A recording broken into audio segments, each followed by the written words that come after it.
So I'm into fresh starts this year. I'm thinking about actually doing resolutions for the first time. And, the place that I started was this morning. I said, I'm going to go do some yoga. I'm going to get in the right mindset. I'm going to find my Zen. And it worked so well that I decided to keep the Zen going by continuing to maintain my peace. And in doing so, I've sent Lucas back behind the glass into the production studio. I've got the entire space to myself. This is the best possible start to 2025. Good morning. How are we feeling? Well, I know you would love to think that that is what's happening here, but truthfully, I also am doing New Year's resolutions. Oh, are you? And I think I have giving yourself a demotion? Well, I think I've gotten too cocky. I think I am way up on my high horse. I have been sitting What on earth would give you some level of confidence that you are, that you would describe yourself as cocky at this point? Well, my New Year's resolution... Surely it's nothing that's happened in our world. For 2025 is to get back to my roots, to remember where I come from. So I called Jackson this morning. I said, Jackson, stay home. Stay home. Enjoy the second day of 2025. And I'm going to run the board.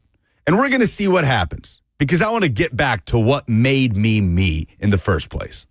That's what made you? Let's see how... Schlepping around in the production studio, checking out halfway through segments? That's right. I was built in this studio. This studio made me the man and broadcaster I am today. So I said in 2025, That's I'm getting not a redeeming quality, by the way. Back to my roots. Well, very good. Everybody's happy. Everybody wins. Jackson makes himself more disposable, which is probably not good for his job viability, but nonetheless, we soldier on. So, with everything that happened since we last spoke, I almost said over the weekend, but it's Thursday. The New Year's holiday being in the middle of the week threw me off. College football playoff quarterfinals are 3/4 of the way through. Of course, the situation with the Sugar Bowl, the tragedy in New Orleans where 10 lives were lost in a New Year's Day act of terror, New Year's Eve act of terror, rather. They have postponed the Sugar Bowl to later this afternoon. I believe the kickoff time is 3 p.m. Central. Yep. If I'm not mistaken. So you understand the circumstances around that. Of course, keeping everybody who was affected by that tragedy, both in New Orleans and in Las Vegas. I don't know if there was any casualties with the Tesla bomb that went off in front of one of the Trump hotels in Las Vegas, but hopefully everybody who was impacted has the support that they need. And if not, hopefully people are there to surround them at this point in time and uplift them in a time that has to be just so utterly gut-wrenching. Yeah, horrible thing to wake up to yesterday morning. I mean, just the worst possible way. But you understand that we're a sports show. We're going to talk about the sports stuff. The sports stuff has been delayed because of the New Year's Eve tragedy. And so we have 3/4 of the college football playoff quarterfinal results in hand. Where do you want to start? Fiesta Bowl? We going chronologically here? I think we start with as good a college football playoff game that I can remember. Save for maybe... You want to do the Texas-Arizona State game first? Yeah. I'm going recency bias and saying this was as good, as exciting a college football playoff game since the 4-team college football playoff started a decade ago. Quickly, let me just make a correction. The last report I had seen was 10 lives. Apparently, people are pointing out to me in the chat 15, so my apologies on that. Unfortunately, it has the death toll has gone up. And no easy way to transition out of that. But save for Alabama, Georgia in the national championship, fourth and 26, right? Tua and Devontae Smith. No, second and 26. It was second and 26. This was the best college football playoff game I can remember in this new era. The swings, the upset potential, the comeback, the individual performances. Cam Skattebo is going to go down in college football playoff history, at least I hope he will, without having actually won a college football playoff game. This game had everything you could have possibly wanted, and to me, it made up for every blowout we saw and then some. 39-31, Texas over Arizona State in double overtime. Texas avoids that massive upset, and certainly a gut-wrenching way for Arizona State to lose that game, to give up a 28-yard touchdown on, 4th and 13 to force the double overtime, which would have given them the game in hand. And then, forgive me if I butcher the defensive back's last name, Andrew Makuba, picked off the Arizona State quarterback. Cam Scatabo, excellent in this game. He took a 4th and 2 pitch. He launched a 42-yard touchdown. He had a 62-yard reception in this game, which may or may not have been offensive pass interference, but No, it wasn't offensive pass interference. There was jostling on both sides. Okay. I don't want to hear offensive pass interference. If they would have thrown a flag, I wouldn't have been surprised, but they didn't. So, 62-yard reception. The flag they did not throw was the targeting at the end of the game that would have put Arizona State into field goal territory. Should that have been targeting to you at the end there? Kenny Dillingham wouldn't comment on it because he goes, I just clearly don't, and I'm paraphrasing a little bit, but he said, I don't know what targeting is. So until I have more information or until I'm more prepared to speak on the subject, I'm not going to comment on it. I mean, to me, I didn't think so, but there's so often times where I see some of these hits and I'm like, oh, really? That's targeting? And then a kid gets tossed. And I thought it was textbook. I couldn't even fathom how they couldn't call targeting. I saw Terry McAuley take to Twitter saying, that's targeting. But then after reflecting on it a little bit, they did not call a targeting from an Arizona State defender against Isaiah Bond earlier in the game in a very similar play. I get he didn't launch himself. He didn't lower the head. It was helmet-to-helmet contact, but that was the correct take from Kenny Dillingham in my mind. I don't know what targeting is. Instead of railing on the call, getting himself fined and whatnot, he just laid out his confusion because a lot of people were confused. But I can appreciate the consistency that if they didn't call it on Bond earlier, they didn't call it on that play, even though it had more of an impact late in the game. What I don't want to hear is the crediting referees for not inserting themselves into the game. Like, if it's targeting, you call targeting. That is the one thing I don't want to hear. Like, well, you don't want to throw that flag at this point because it's such a pivotal. No, if it's a penalty, it's a penalty. I don't care. The moment shouldn't matter. The officiating should be consistent. That's the thing that I think NFL coaches talk about most often at this level. It's what college football coaches talk about. Game-to-game consistency, because these things are taught. They go through the penalties as a team together.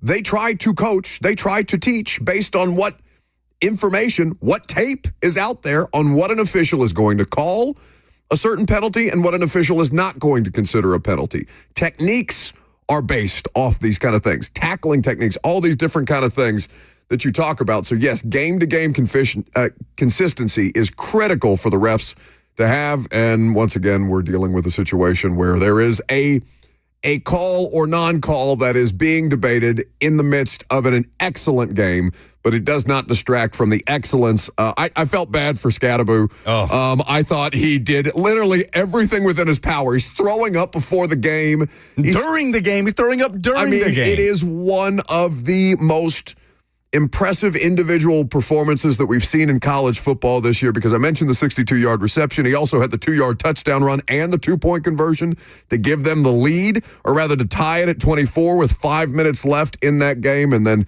everything else plays out the way that it does, and Texas comes out victorious en route to facing Ohio State, which was the least competitive game of the college football playoff quarterfinals. We have not talked about Boise State and Penn State, though. I mean, Penn State just jumps out to a 14-0 lead. Boise climbs back in it. It ends up being a 3-point game in the third quarter, 17-14. But Drew Aller was efficient, 3 touchdown passes. The tight end, Tyler Warren, we've talked about him with Josh Pate. He's an excellent player. He's going to make an excellent pro. And you also had the Boise State quarterback throwing 3 interceptions and a missed field goal in the mix for Boise, which saw them fall down. And then the Oregon-Ohio State game, which I think we all had the highest hopes for being the most competitive. We'll touch on it as far as what Tennessee fans were saying on social media, or some Tennessee fans were saying on social media in the midst of that game, because I thought that was pretty lame. But we've got the dumbest thing in sports this week at 11. Since we didn't have a show Wednesday, we'll do it today, and I'll cover that when we get there. But Oregon just rolled by Ohio State effectively. They try to dig themselves out of it with a touchdown in the waning seconds of the first half, but it really never got closer than the 20-point margin of victory that it ended up being. They didn't even have enough touches. I mean, at some point in that game, you thought Oregon could score every time they touch the ball and still won't have enough. That is how big of a blowout this was. No answers for Ohio State, specifically the running game. I mean, they're just getting pushed around, and then Jeremiah Smith is excellent. I mean, what are you going to do? this guy would be the number one. He would arguably be in a draft that has Travis Hunter. There would be an argument for who is the most talented player in the 2025 draft if Jeremiah Smith was able to come out this year. But of course he can't because he's a true freshman, and that person is going to be terrorizing defensive backs at the college football level for 2 more seasons after this one. Duck Falling on the F&M Bank chat says, Cam Scadaboo looks like a more durable Christian McCaffrey. Lunch pail kind of guy. A true gym rat. So gritty. Quicker than fast. Coach on the field. A kid you'd let your daughter date. Oh. I love that from Duck Falling because I do feel like Arizona State is just a walking cliche. A kid you'd let your daughter date. The whole football team is that. The whole football team is a walking cliche. No, if you know anything about Arizona State and Arizona State's culture, I don't think that fair enough. that you'd let your daughter date those people, or vice versa. I don't want to make it sex specific. I think that would go both ways based on the culture that I know to be for many people that have attended the Cronkite Journalism School in Arizona State, or at least that's what they tell me while they're having pool parties. It's a very prestigious in institution. the midst of February. I mean, unbelievable. But yes, but that's what they are. I mean, Scadabo reminds me. He's obviously way more athletic, but like, do you remember Peyton Hillis? Oh yeah, that is the college football version of Peyton Hillis. I mean, that's what I was watching. Made of the right stuff. Like every cliche you could possibly think of as Arizona State. To go toe-to-toe with Texas, a team that they are nowhere close to in terms of talent profile. And at some point, we need to talk about the disappearing act Texas's offense continues to do in some of these games, especially after they've built up a lead. I mean, I thought Ewers acquitted himself pretty well down the stretch. No, he made some clutch. The 4th and 13 touchdowns. That's what I'm saying. Over the top. Absolutely. But on the whole, as a unit, I understand what you're saying because the defense is good. The defense, I think, can be relied upon consistently. Yeah, which is what made the Scadaboo performance even more incredible because we saw Ashton Genty just doing what he could against a upper tier defense that knew that you stop Ashton Genty, you win the game. Same goes for Arizona State and Cam Scadaboo. Although Sam Leavitt was making plays, doing everything possible, Arizona State's without their best wide receiver. Cam Scadaboo having a monster performance was the only way ASU could win this game. He had the monster performance. ASU literally was a play away from winning the game. I just cannot give enough credit to Arizona State and Cam Scadaboo for doing that, understanding that Texas, an elite defense, was going to be keying in on stopping number 4, and they still couldn't do it. Or Kenny Dillingham, honestly, after the fact, like I enjoyed his press conference. I didn't watch the whole thing, obviously, but they did carry a portion of it on SportsCenter after the fact later in the evening. And he had apparently gone out on the field post-game to corral a bunch of players that were just leaving the field without shaking the Texas players' hands because he said, you know what, that's life. Like sometimes you go through things, but if we'd have won, you don't want the Texas players to go through the handshake lineup too. Like just general, there's a lot of valuable things to be taken from sports, even though sports is, it's the playground, right? It's not that serious, but there are a bunch of life lessons that people in these positions. You don't get to do this. I'm not a sportsmanship person. Yeah, you don't get to do this. I understand. You stand on your soapbox. I'm anti-sportsmanship. Shut up and let me praise somebody for having sportsmanship before I take the opposite. No, you don't get to. You stand on your high horse. You're ruining my zen. I sent you back there for a reason. Stop messing with my zen. Your zen never had a chance. You want more hate in sports. You hate the sportsmanship. I do. You don't get to sit there and good for Arizona State. I'm not a parent, nor am I interested in the idea of children. Okay, but if I was somebody who did have kids and did want them to learn valuable lessons from people that aren't me, I would look at Kenny Dillingham and say, "Good on you, coach." What ghost of Christmas past visited you a few days ago? Suddenly you're talking about sportsmanship. I just thought it was a nice moment. You didn't think it was a nice moment? Oh, I did, but I'm not you. Kenny Dillingham, again, we talk about it every time we talk about Arizona State. I don't know that there's been a better coaching job in terms of a quick turnaround in 2 years than what he's done at 34 years old. Dude's got a bright future, and I'm excited to see what happens at Arizona State when they don't have Cam Scadaboo. And then to your point about the Penn State-Boise State game, I mean, Genty, it was his. How about having your season-low performance and it still being triple digits as far as the rushing total? 104 yards on 30 carries. It was not efficient by any stretch of the imagination. 3.5 yards per carry, and I mentioned the 3 interceptions that the quarterback threw for Boise. It was just Penn State didn't blow them out the way that they rolled through the first round of the college football playoff against SMU, but it was a lopsided result, and it really didn't feel even as close as the 31-14 makes it look. So we will await the results of the Sugar Bowl. We'll talk about that game more later on in the show. 615-737-1045 is the number if you want to Jump in at any point today. The F&M Bank chat is also available in the NFL. It is the last week of the regular season. The Tennessee Titans have no bearing on the playoff implications, but that's fine. There's a bunch of fun games that are going to take place this weekend, all of which have playoff implications, and we're going to cover them coming up next.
Welcome back to the show. We are fueled by Hattie B's Hot Chicken. 615-737-1045 is the number. Jump in there if you want to. F&M Bank chat also at your disposal. Quick reminder, because it's the last one of the season, 3HL Going to be broadcasting live from Buffalo Wild Wings B-Dubs in Gallatin for our final Titans football feast. Gatlin is what I said. Gallatin of the season. Stop by for chances to win Titans tickets and giveaways each hour thanks to Miller Lite, Kroger, and B-Dubs. Plus, be a part of the weekly Miller Lite Wash Away Toast with Slay at 5 p.m. For more info, visit 1045thezone.com/TFF. We also have Titans tickets to give away, yes? Yes. It is Titans Ticket Thursday. It's the last one of the year. Okay, very good. I don't know if in relegating you back to the production studio, you have access to the nebulous prize bucket that Jackson oftentimes pulls out prizes for people to win. But if we don't have something to give away for the dumbest thing in sports today, we could give away those Titans tickets at 11 o'clock. We can, but you got to come back here and do it. What do you mean I got to come back there and do it? You got to come back here and do it. I've never been back there. I've been back there 3 times. I don't remember how. What, to find the bucket? Yeah. Well, it's just the helmet of shame. What are you doing in Oh, here? no. What is that? What are you God. doing in here? I don't want him. You could just come back here. Oh, the lights are too bright.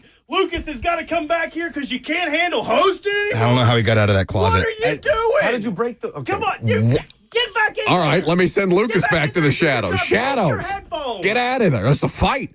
A fight has broken out in the production The hell is studio. wrong with him?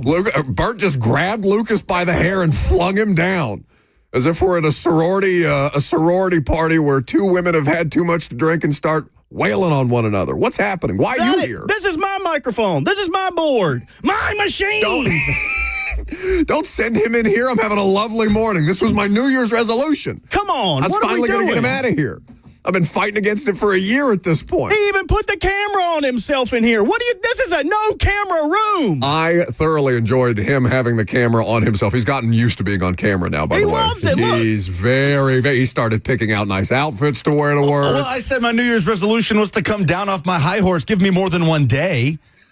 I can't believe this. Dude gets a host seat and then wants to come back here and press buttons with the rest of us. No, you have he did abandoned not us. Want to. I sent him in there because it's good for my mental health to have this studio alone to myself once again. So then it's your fault. You're to blame. Well, then you come back here and press buttons. No, you don't get to decide who comes back this here. is all just one big contest of who made the buck. Said no, I sent him back there. I said no, I went back there myself.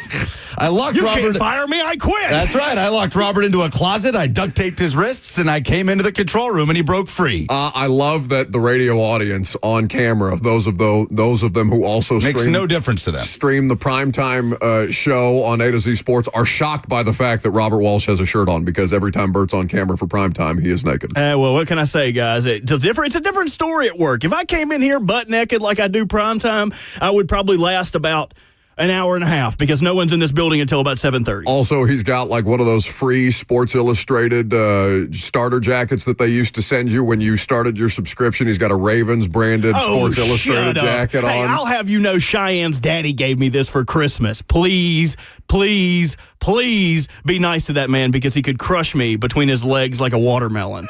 He is. When you think about Cheyenne, y'all talk about something because I got Lucas looking janky as hell on this camera right now. Nothing would make me happier than him continuing to look janky because the camera angle that he had on himself in there made his hair look like a Lego piece was just stuck on top of him. It looked like a wig. It's getting way too big. Your head? My hair. I agree. Your head is getting way too big. I haven't cut my hair in months. It looked like a comb over from that angle in there. Anyway. So what about Cheyenne's daddy? Do you want the people to know? Why? I don't know why you're here in the first place, but it's fine. I like the hours. I like making money. Ain't nothing wrong with that. So Cheyenne's 10 to 1 ain't a bad gig, bud. Hey, it is not a bad Beats the hell out of that morning drive stuff. I can already tell how badly that's aged all of you terribly. I started having raccoon eyes. But anyway, I'll get to Cheyenne's daddy. So you would look at Cheyenne and be like, her dad's probably like an insurance adjuster, a nice blonde man. But no, her daddy is a bald biker who can, one, build anything, two, break anything with his bare hands. So there is one man that I am not messing with. I've dated a lot of women whose daddies I did not respect. Hoss is his name on his birth certificate. No, his name is not Hoss. It is on his birth certificate. Hoss? You got it. First name or middle name? That is his first name. Oh, my God. Tysinger. If you need somebody to fix something. Tysinger is a terrifying name. He is terrifying. The first time I ever saw like a him, comic book villain. he was like, come here, give me a hug, son. Pulled me in and he said, have you ever do anything, gave me one of those talks. If you ever do anything that I don't see fit, I will break you. He didn't say how he was going to break me. He didn't have to. I knew exactly how. He didn't even need to say it in that Russian accent from Rocky. I will break you. He'd probably just drag me along behind his Harley. You done back there? Like, what a stud. But you won his favor. I did win his favor. How'd you do that? By being nice about the Cowboys. Because nobody else is nice about the Cowboys. He gets so much guff from everyone. I'm always like, yeah, you guys could do it. You know what? No, that's just a fine organization they got down there in Dallas. I'm telling you. Did you know that their owner could be my daddy? Did you know that, Hoss? Well, isn't this nice to start the new year? The gang's back together. 615-737-1045. Well, Bert, you've come in at the right time because we're talking about NFL games this weekend with playoff implications, and I know you have fear in your heart, not because of the Browns, unless you are fearing the Browns at this point in time, because your division, the AFC North, is you wear your Ravens-branded jacket that you don't want to be on camera with because you're trying to win the favor of the people, and if they know that you're a dirty, dirty Ratbirds fan, they'll hate you more than they probably won't hate you more than they hate me, but they'll hate you anyway. At this point in time, how are we feeling heading into this weekend? Because the Steelers have the Bengals, and that is the more difficult game. You would not envy Pittsburgh at this point in time. But for Baltimore, this is a critically important game for them to have in hand as exposés are being written on ESPN.com right now about how badly the Brown season went. Yeah, it's tough. It was originally an 18.5-point spread, which is the largest in the NFL this season. Now it is a 17.5-point spread. Dorian Thompson-Robinson, I just don't know how you would not take the Ravens in this large spread. They have to win, right? And it's the first. Wait, no, you wouldn't take them plus like minus 18.5. Yeah, I would. Would you really? Well, the starters have to play. There's no indication. They know they have the least amount of information. 18.5 is a huge number in the NFL. It is a huge number. That's terrible gambling advice. What would you know? What's your record this year? I'm winning on the pregame show. I don't know what my record is, but I'm winning. I was hoping you were losing in this case. I win every year. DTR. I'm also the only one who's paying attention, but it's fine. What do they have? What do they have to play for? The Ravens have to play. They have to play the starters. They have to play tough because they have no information. Yeah. They are the first team to play all weekend. The only game that has a bearing on their standard happens the game immediately after them with the Steelers-Bengals. So there's no way you could take your foot off the gas. There's no way you can be like, let's call chocolate and vanilla and hope we can score on it. They have to come out there with a good game plan because that's the difference in hosting a playoff game and not hosting a playoff game. I so badly want there to be a play call having to do with chocolate and vanilla. Yeah, I'm trying to think of a white player that they could put in the backfield to make it chocolate and vanilla. Do they have Mark Andrews? Put Mark Andrews back there. There you go. Oh, what is Patrick Ricard no longer a you're Raven? Right, man. I don't know. I don't know. He looks tan. There may be something there. He looks tan. So the Steelers could already be eliminated before the Bengals game if the Ravens beat the Browns. So the Ravens are trying to avoid a season sweep against the Browns. From the AFC North, they could be eliminated, not the playoffs. They've clinched the playoffs. Thank you. Yeah, from hosting and winning the division. So the Ravens just need a win or a Steelers loss, and they're good. They're AFC North champs. They need a win. They could tie. They could theoretically tie and still get this done, or they need a Pittsburgh loss or a Pittsburgh tie versus the Bengals. So now, Pittsburgh has clinched a playoff spot, correct? Yeah, they have clinched a playoff spot. It's just about the division. This is for the AFC North title, and the thing that Lucas most wishes upon an NFL season that nobody else wants but him, and apparently Nick Suss, because we were talking about that. Suss dared to utter the words in the press box in Jacksonville, "I hope this game ends in a tie." And I said, "I will grab you by the throat and strangle you." Why? Why do you hate it so much? Because if we make it through a tornado watch between two teams that have 3 wins on the season, and this thing ends in a tie, I won't say in front of a microphone that there would be active harm taken against somebody's life, but I would think about it. So you don't enjoy games ending completely properly and each team getting exactly what they deserve out of a game? This year, in this waste of time that has been the 2024 Tennessee Titans, if I work a tie this year, I'll melt down. I would argue there would be no more fitting end to that Titans-Jags game than a tie. I mean, what is your best argument? I don't want to be a part of it. That's fine. Go cover another team, bud. Get out of here. I do want to paint a picture that I painted on the morning show why I would be okay with the Bengals making the playoffs.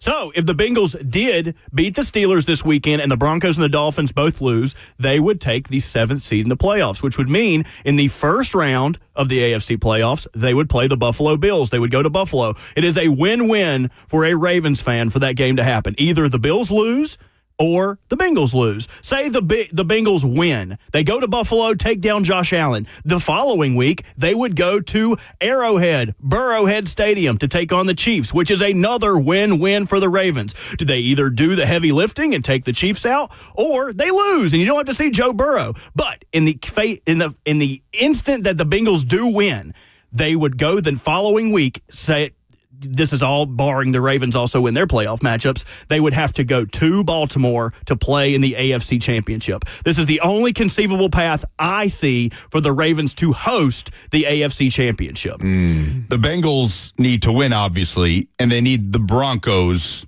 to lose to the Chiefs' backups. Andy Reid confirmed Chiefs will not play starters for the most part. Carson Wentz going to start. Yep. How about that? And the Bengals also need the Dolphins to lose to the Jets. It is an uphill climb this weekend for Cincinnati to qualify for the playoffs in a year where Jamar Chase probably going to win the Triple Crown at wide receiver, and Joe Burrow is one big performance away from being, the 5th quarterback in NFL history to go 5,000 yards, and then what's the number of touchdowns? He's got it's like 45 or something ridiculous. He's got 42.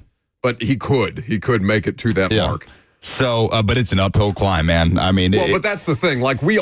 There's not a single solitary person that wants to see the Miami Dolphins in the playoffs over the Cincinnati Bengals, right? Bert, even if you despise your AFC North opponents, your AFC North divisional rivals, not a single solitary soul wants to see Bo Nix fart around in a playoff game for the Denver Broncos or Tua and Waddle out there. I wouldn't. Broncos could be fun in the postseason. I would definitely take the Broncos over the Dolphins at this point. But my point is, it's Joe Burrow and the Bengals. I don't want to see anybody but him and Jamar Chase and that offense make the playoffs. I'm actively rooting for the Bengals this weekend. And to your point, the Dolphins limping into the playoffs. Tua has been unavailable the last 2 weeks. What happens if they win? They get into the 7th seed. They have to go to Buffalo. Yeah, and nobody wants that. I wonder if the Dolphins even want that. No, the Dolphins don't want that. What kind of harm? It's like taking a Corvette out in the snow. Right, what kind of harm could that do to the culture that you've built? Any goodwill, fair will that you've built up with your team? Might get Mike McDaniel fired. To get Mike McDaniel to go up there to get your ass handed to you in the snow by a divisional rival. I would almost rather take the better draft pick and just rest our team. Don't put Tua in a precarious situation where he could go hurt or lose his standing with the team. I would just say the Dolphins, let's put up a decent fight against Aaron Rodgers, but let him go off into the sunset happy. Well, if you're a Dolphins fan, I get that, having that mindset. But obviously the football team is going to do everything they can to beat the Jets and get into the playoffs. They need Denver to lose to Kansas City in order to do that. But I'm with you, man. If the Dolphins sneak in and go up to Buffalo and then just, the same thing happens that happened in Kansas City last year, that's just your identity. We've seen this movie before. Yeah, that's just your identity as a franchise. You're going to do some fun things in the regular season when you're healthy, but when push comes to shove in the playoff, when you got to go above the Mason-Dixon line, which I guess is Kansas City even above the Mason-Dixon line? I don't think so. Then that's just your identity as the Miami Dolphins. So I think I'm with you on that, Bird. Nobody wants to see that. Bengals would be best case scenario. It's also the toughest path to getting there. The Mason-Dixon line does not extend into Kansas. Well, that's not relevant because Kansas City is where? Oh, well, you know what? Maybe you should Google something and try to get the answer real quick. There was a Missouri Compromise in 1820. Most people do know that Kansas City is not in the state of Kansas. I'm reading quickly. I'm doing things back here. Certainly reading, not a strength for you. Kansas City is below the Mason-Dixon line, technically. Wait, that means they're on our side? Who is on our side? Who's our? The South. Come on now. What are you doing? Are you also rooting for Cam Scatabo? Stop that. As soon as I saw that longest yard meme, I knew exactly who they were talking about.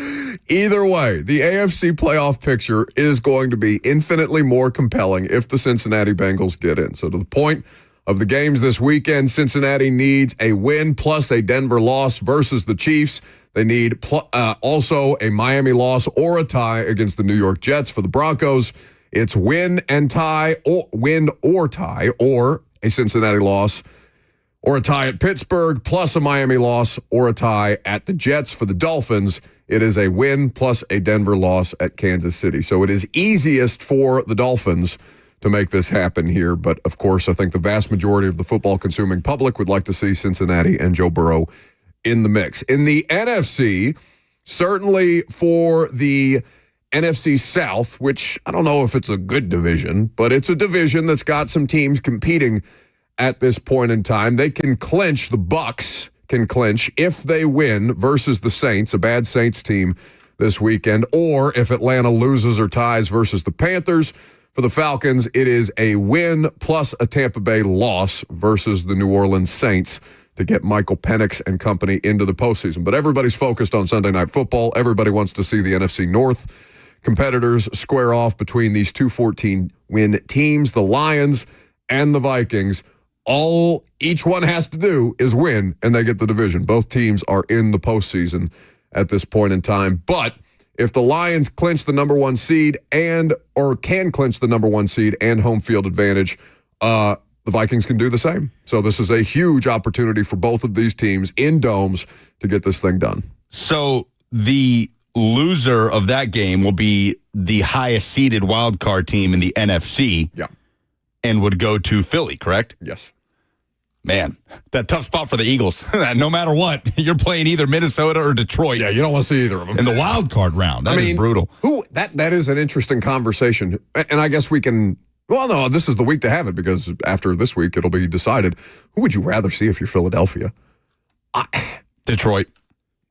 You say that so casually, and I know that you have completely founded in reality reasons for being skeptical of the Detroit defense because they're losing pieces and parts at every given turn at this point in time. Their offense has been remarkably healthy, other than who's the other running back that got hurt? Montgomery got hurt.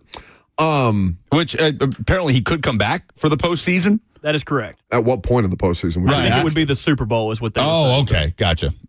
Never mind then. So I get it. I get what you're saying, but give me Sam Darnold. Like, I would so much rather see Sam Darnold on the road. Like, I know that Minnesota has been overwhelming. I know that Darnold is playing the best football of his career, but the Lions have scored 40 points 5 times this year. Their defense, it matters a little bit because turnovers helped them separate that margin of victory between them and the Niners this past weekend. I'm telling you, that Lions offense is Thanos. They are inevitable.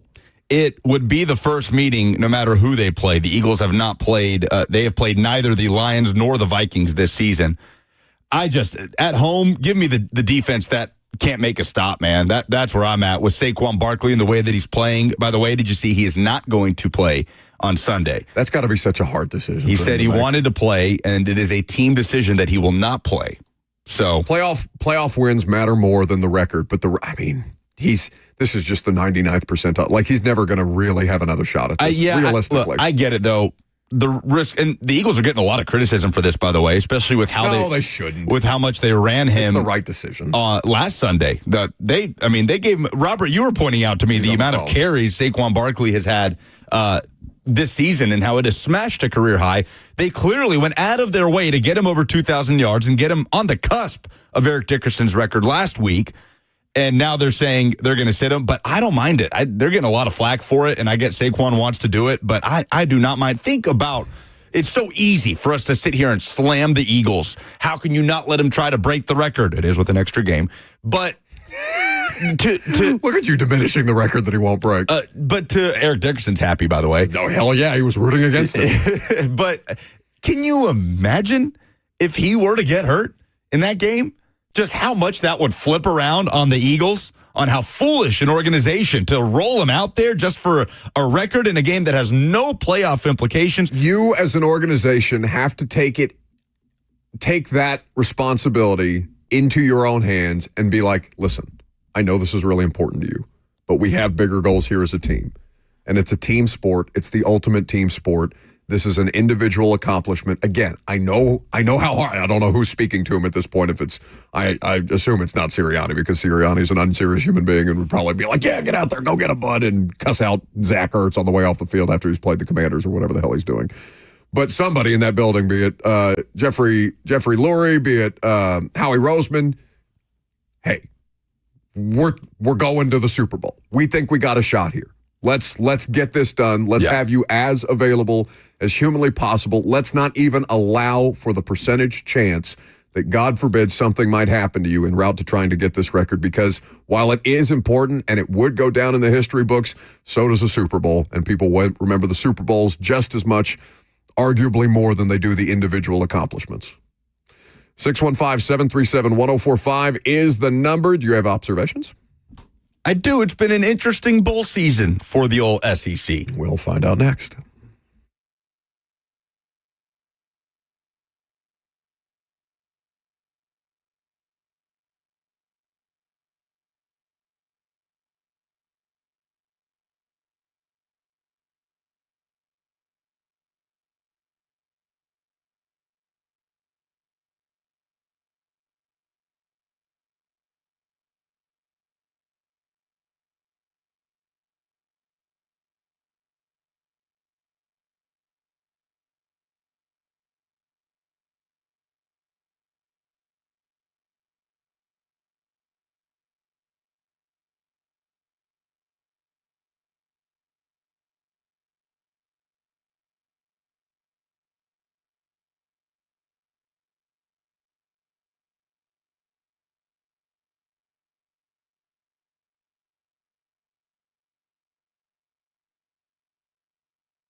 Now, if you're going to be back there, I want you to sing it.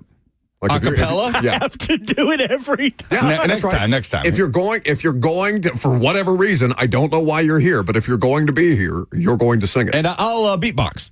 Okay. You want to do a trial run? We can start this over again. No, we'll have to. I'll turn this damn car around. It's okay, Clark Griswold. Just get us to Wally World.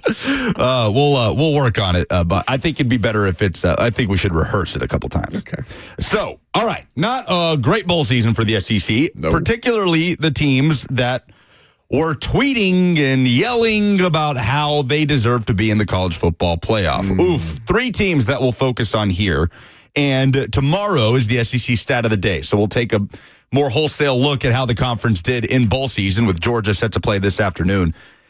South Carolina, Alabama, Ole Miss all had various arguments about why they should have been in over SMU. In reality, if any one of those 3 teams would have gotten in over SMU, it would have been Alabama. They were the highest ranked teams the highest ranked of those teams between the three. We sat here and watched Jalen Milroe and the Alabama offense completely melt down in the first quarter under the rain in the ReliaQuest Bowl against Michigan. Melted them down. Apparently they're made of sugar because once the sun came out, they were fine. And the thing, they were fine until they weren't. They were fine until they got into the red zone with ease at the end of the game and then couldn't do anything with it. Couldn't score. Were stopped on fourth down. Jalen Milroe dropping all the way back to the 30 and not having enough on a ball to the end zone in what would have been a game-winning play.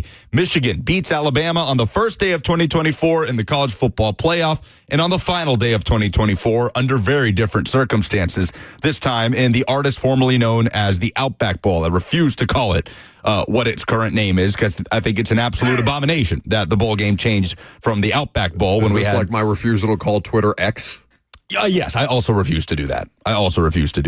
But it's one of the few stands I'm comfortable taking. Like, I will not. Bama goes down. South Carolina goes down against Illinois. And Ole Miss has yet to play. So I wonder if Lane Kiffin's feeling it right now because nobody was more active on social media. Tweet something, Lane. Nobody. Go ahead. Joe Klatt shut him down pretty hard on Twitter. Did. he's been keeping a lower profile since then. Yeah, Lane. Except on Instagram. Taking shots at the College Football Playoff Committee after the first round. Oh, great games we had here. Great games. I also, even before the Alabama-Michigan game, got so tired of the hypothetical point spread game that we play that, Alabama would have played this team better and that team better. The SEC is undefeated in these hypothetical matches. That's what I'm saying. And I saw Chris Vanini point this out, and I'll pull up the tweet because Chris has been, Chris Vanini of The Athletic has been all over this as well, just pushing back on the hypothetical point spreads. I'm so when we watch Texas, a 12.5-point favorite, get pushed to double overtime and is a 4th and 13 conversion that they don't get away from losing to Arizona State. Like, can we stop with these hypothetical point spreads like they mean anything? Alabama was a massive favorite against Vanderbilt. I called it free money. Alabama was a massive favorite against Oklahoma. Let's not do this. So I am tired of the revisionist history of who would have played who closer. This is not Nick Saban's Alabama, okay? It's not. And I think every time we have done this, saying, Alabama would have given Penn State a better game than SMU, or whatever scenario you want to put them in, you have Nick Saban's Alabama in mind. This is not Nick Saban's Alabama. Well, it's Kalen DeBoer's Alabama. It's going to take a couple of years for the general public. Obviously, Alabama fans are very familiar that they are no longer Nick Saban's Alabama, even if he still has an office in the facility or wherever his office is in Tuscaloosa. The entire country, though, it's going to take some time to unhook them from that narrative that Bama should get some or will get some benefit of the doubt that they no longer get under Kalen DeBoer. We do this every year. Every year there are blowouts in the college football playoff, whether in the semifinal or now in the expanded 12-team playoff. I know this is wishful thinking because this is not going to happen, but I would really like for this to be the end of, they shouldn't have been in because Indiana got blown out in the first round. Like Oregon didn't belong on the field with Ohio State yesterday. Should they have been in? The number one team, undefeated? Like, do we have to do this every single time? Without question. And listen, Kirk Herbstreit, we all get ahead of ourselves sometimes in front of microphones, but like Kirk Herbstreit had a very different tone doing that Rose Bowl than he did after after Indiana Notre Dame. Which I'm sorry. And I was surprised he went as hard as he did on the Indiana shouldn't have been in thing after that game. It makes me, even having loose ties to Indiana football, wanting to see them succeed, happy for the success that they had, even if I wanted Notre Dame to win in that playoff game. I rooted for basically everybody who was on offense. It was just it was a not ideal result for a team that fought really hard to get there, and maybe their coach needs to say less on College Game Day and stuff like that, but whatever. So I don't know this, and Kirk Herbstreit obviously hadn't said anything to this effect, but I wonder how many people I'm blanking on him, Cignetti kind of rankled with the pregame comments and stuff like that, because he is he's very blunt about the way that he goes about this, and I think it got a little bit pro wrestling at the end, and maybe that might have influenced Kirk Herbstreit's tone about, we beat the bleep out of top 25 teams, when you really don't. That's not who Indiana football has been. And the thing that I don't like about the tone that it set, because Kirk Herbstreit is one of the most, if not the most influential, he's not the most influential voice in college football, but he's certainly one of them with a microphone. Kirk influenced a level of dialogue after the fact on that I thought was just totally repulsive. Like, don't make me resent the SEC when you're doing this whole, well, Indiana had no business being in the playoff, and then you get run by Ohio State. Not making it specifically about Tennessee fans, but Tennessee fans doing a lot of that. And I got some smoke for some Tennessee fans on Twitter yesterday during that Rose Bowl because that's just such loser behavior. But we have the dumbest thing in sports in 10 minutes. Well, I was looking for the Chris Vanini tweet pointing out the point spreads, but he also mentioned Indiana beat Michigan. Bama did not. Indiana played Ohio State closer than Tennessee did. So, yes, let's put all of that to rest. Again, I think everybody had this image of Alabama in mind. That is no longer the case for Alabama football. It could still be. It could still be. Kalen DeBoer has done an incredible job in terms of talent acquisition. But not in year one. But it is year one. Things are different. The DNA of the program is changing. So I hope we can put that to rest. South Carolina, a team that arguably was playing better than anybody in the country at the time the regular season ended, loses to Illinois in the Cheez-It Citrus Bowl. You got Shane Beamer, needing to be held back from charging at Brett Bielema. Yeah, which, by the way, I love his moxie on that. He would have lost that fight. He'd have gotten stuck. You kidding me? Stuck in Bielema's belly button. Well, the best part was Bielema was just kind of smiling over on the other sideline, and then because he knows he would whoop that ass. No animosity in the post-game handshake. It was very cordial. But South Carolina blew a major opportunity in the red zone. 4th down, Lenora Sellers just flat out dirting a football at his wide receiver's feet in the end zone. Illinois wins. They get 10 wins on the season. And then our eyes rest upon Ole Miss, who plays Duke in the Gator Bowl on Friday. I do not anticipate Duke winning this game. They cannot match up with the talent of Ole Miss. They will not have Malik Murphy, the quarterback who entered the transfer portal. He heads to Oregon State. But certainly people will be watching Ole Miss. Okay, Lane. All right. We saw what happened with Bama. Saw what happened with South Carolina. You guys up for this? But I also don't want to hear Ole Miss would have won a playoff game just because they beat Duke in the Gator Bowl. So, yeah, it's not been a banner bowl season for those SEC teams that, quote, unquote, should have been in. Well, I appreciate... Yeah!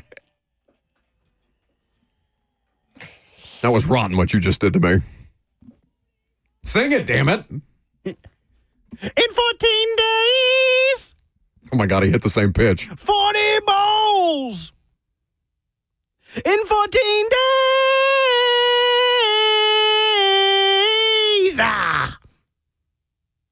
All right, now proceed. That's actually incredible. That's amazing. I mean, it was note for note. You hit it. Well done by you. They call me the songbird of my generation. No, but you're just good enough to be a bad singer. Maybe I read that I was the song turd of my generation. That feels more appropriate at this point in time. Yeah, we can't do the bowl game updates without 40 bowls in 14 days. I literally was telling him, hey, you should cut him off with the thing. You should cut him off with the thing. And I looked at him, I go, are you going to do it? I love that. He waved me off and said no. I said, okay. Waited and then just as soon long as enough. I started talking. Fantastic. I hate you. Fantastic. How's that zen? How's that New Year's zen going it's for terrible. You have zen and you didn't even share? Yeah, I did. I went to yoga this morning. I sent Lucas back to the production studio. I was having a moment. A what? A what? A lip pillow. I thought you meant that kind of zen. I'm not smoking and I need some nicotine. No, redneck, not zen. You didn't have a zen? By the way, how close are we to the Zen Bowl? It's got to be close. Shocking that some level of nicotine product is not actively sponsoring a bowl. I mean, I guess Barstool did, which is basically fueled by nicotine and addiction problems. But I that's would neither here nor there. love to play in the Copenhagen Bowl, where it's like the winner gets a big chaw, the winning coach gets to put a big hammer in. Wouldn't you love that? The winner gets to spit in the losing coach's eye. Put some beech nut over here. It just makes me think of John Robinson because John and Vrabel led the league in tobacco consumption at the time that they were running the Titans because both of those men had a horseshoe in at any given point. Oh, man. Well, we need some Zens in the studio. Your Zen is gone. You did the old bait and switch. Let's let Buck think he's safe, that 2025 is going to be a new year. I just desperately wanted to have some peace in mind. I'm trying to have better tone about things, and you guys are ruining it. You're never safe when you're with us. 615-737-1045. I don't know if I have things to give away in the Nebulous prize bucket, but I know I have 2 tickets to the Titans and the Texans, so if you want to at least go watch, see the Houston Oilers uniforms, because that'll be the best thing on the field and potential. I mean, God forbid you beat them this weekend, which you wouldn't want to see. But you could also get 2 tickets to the VIP tailgate, courtesy of the Bullseye Event Group with Ron Slay. Slay be finishing it out strong. He always brings the party. Even if the game sucks, the party's great. So you can win 2 tickets to the Titans and the Texans on Sunday if you call us 615-737-1045 and tell us what the dumbest thing in sports is.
It is lunchtime in 4 minutes. Hattie B's doors will be open across Middle Tennessee. The factory at Franklin, Lower Broadway, Melrose, Midtown, Nashville West, the Nashville Airport, even at Nissan Stadium. You have one more opportunity to go get your Hattie B's famous hot chicken, the best, in Nashville at Nissan Stadium when you are watching Titans and Texans as they wear the Oilers blue this Sunday. If you're not going to the game, having some folks over for the rest of the college football playoff action, bring the heat to your event. Let Hattie B's cater your watch party or wedding, corporate function, whatever it might be. Let Hattie be your guest of honor. Need a place to host? Check out their private dining room in Midtown. This space accommodates 40 people, and all you got to do is book it and show up. Hattie B's team will take care of the rest. A family-run restaurant serving up your favorite Southern food, an authentic Nashville hot chicken, and you know they've got the best sides in town, if that's important to you, like it very much is to me. Again, open at 11 a.m. across all locations in Middle Tennessee. Download the Hattie B's app. You get a free dessert just by doing so, and go to Hattie B's today.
It is 10:58. Good morning from the 104.5 The Zone studios. I'm Lucas Panzica. The college football playoff quarterfinals resumed on Wednesday, and Texas survived the comeback from Arizona State to win the Peach Bowl in double OT, 39-31. Texas led by 16 in the fourth quarter, but ASU charged back, led by running back Cam Scadaboo, who rushed for 143 yards and 2 touchdowns, plus 99 receiving yards and a 42-yard touchdown pass. Quinn Ewers found tight end Gunnar Helm for his third touchdown pass of the day, 25 yards for the win in the second overtime.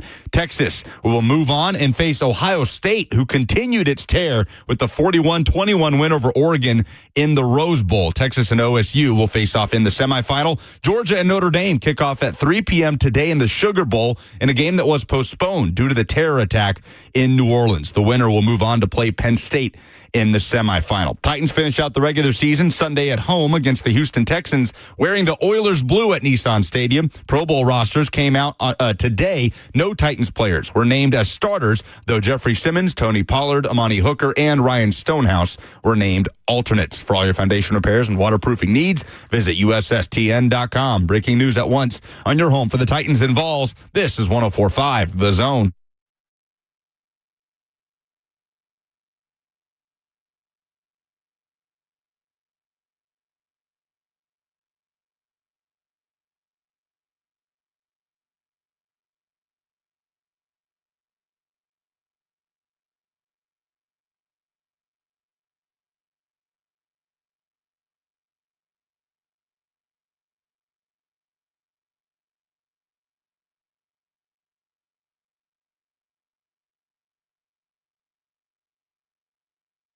It most certainly is, for the opportunity to win 2 tickets to Titans-Texans and 2 tickets to the VIP tailgate where you can hang out with Ron Slay, all you can eat. Make sure you stay on the phone, too. Drink. Make sure you stay on the phone as well for the opportunity to be contacted. So Bert can let you know that you've won these fabulous tickets. 615-737-1045. All you need to do is tell us what the dumbest thing in sports this week is. I would like to start. There is an account, and you'll be able to fill in more information on this, Lucas. There's an account called Barstool Rocky Top, at Barstool10, TENN, that in the midst of yesterday's Rose Bowl ass-kicking by Ohio State of Oregon, tweeted, "We weren't down 31-0 with 8 minutes before the half," shoulder shrug emoji. I thought that was the most loser-ass tweet I've ever seen. And I don't want to just take out some college kid, because I assume it's a college kid that runs it. Like, does it get passed down? In all likelihood, yes. Okay, so, like, let me maybe be a little less harsh for a college kid who's just out here probably, under the influence of God knows what, rage tweeting from the Barstool Rocky Top account. But that was the most loser-ass tweet I saw yesterday. That's not the flex that you think it is. In no way, shape, or form. Not saying, like, it's not, I don't think it's a flex when you say, well, the SEC never would have had as much trouble with, we'll just use the Notre Dame-Indiana example, wouldn't have had as much trouble with Notre Dame as Indiana did. They shouldn't have belonged in the playoff. Well, look at how much Ohio State just killing Oregon. We wouldn't have lost by that much, or we weren't down by this much. It is the most pathetic version of coping on the internet that fan bases do year in and year out. And I'm not taking a shot at Tennessee fans, because I don't think most Tennessee fans think that way. I think they're disappointed by the way that the Ohio State result played itself out. I think it's a good kind of opportunity to reflect in the mirror of what you are versus what you want to become. And you can keep that in mind as you consider all the different things that your program is getting ready to go through, be it transfer portal, potential coaching changes. I don't know if there's any likelihood or chance that happens on that front, but just things that you can do to reach the place that Ohio State currently is, which should be favored to win the national championship based on the way that they've performed in these first 2 games. Not saying, well, we weren't down 31-0. Shut up. That's the dumbest thing in sports this week, by a mile. I get what you're saying, but oh no, don't defend that. This is how fans think a lot of times. Like, it can, as a fan, make you feel a little bit better about it that the number 1 undefeated team in the country also got routed, that you ran into a buzzsaw that also took out Oregon. I get you don't understand this because you've never been really a sports fan in your life. But, like, as a Vols fan, Nothing makes me feel good about Indiana basketball losing, because that is the one team that I do care about, when I see, a team that beat Indiana lose by a bigger margin to the next team or something like that. Like, that doesn't make me feel better. Sure.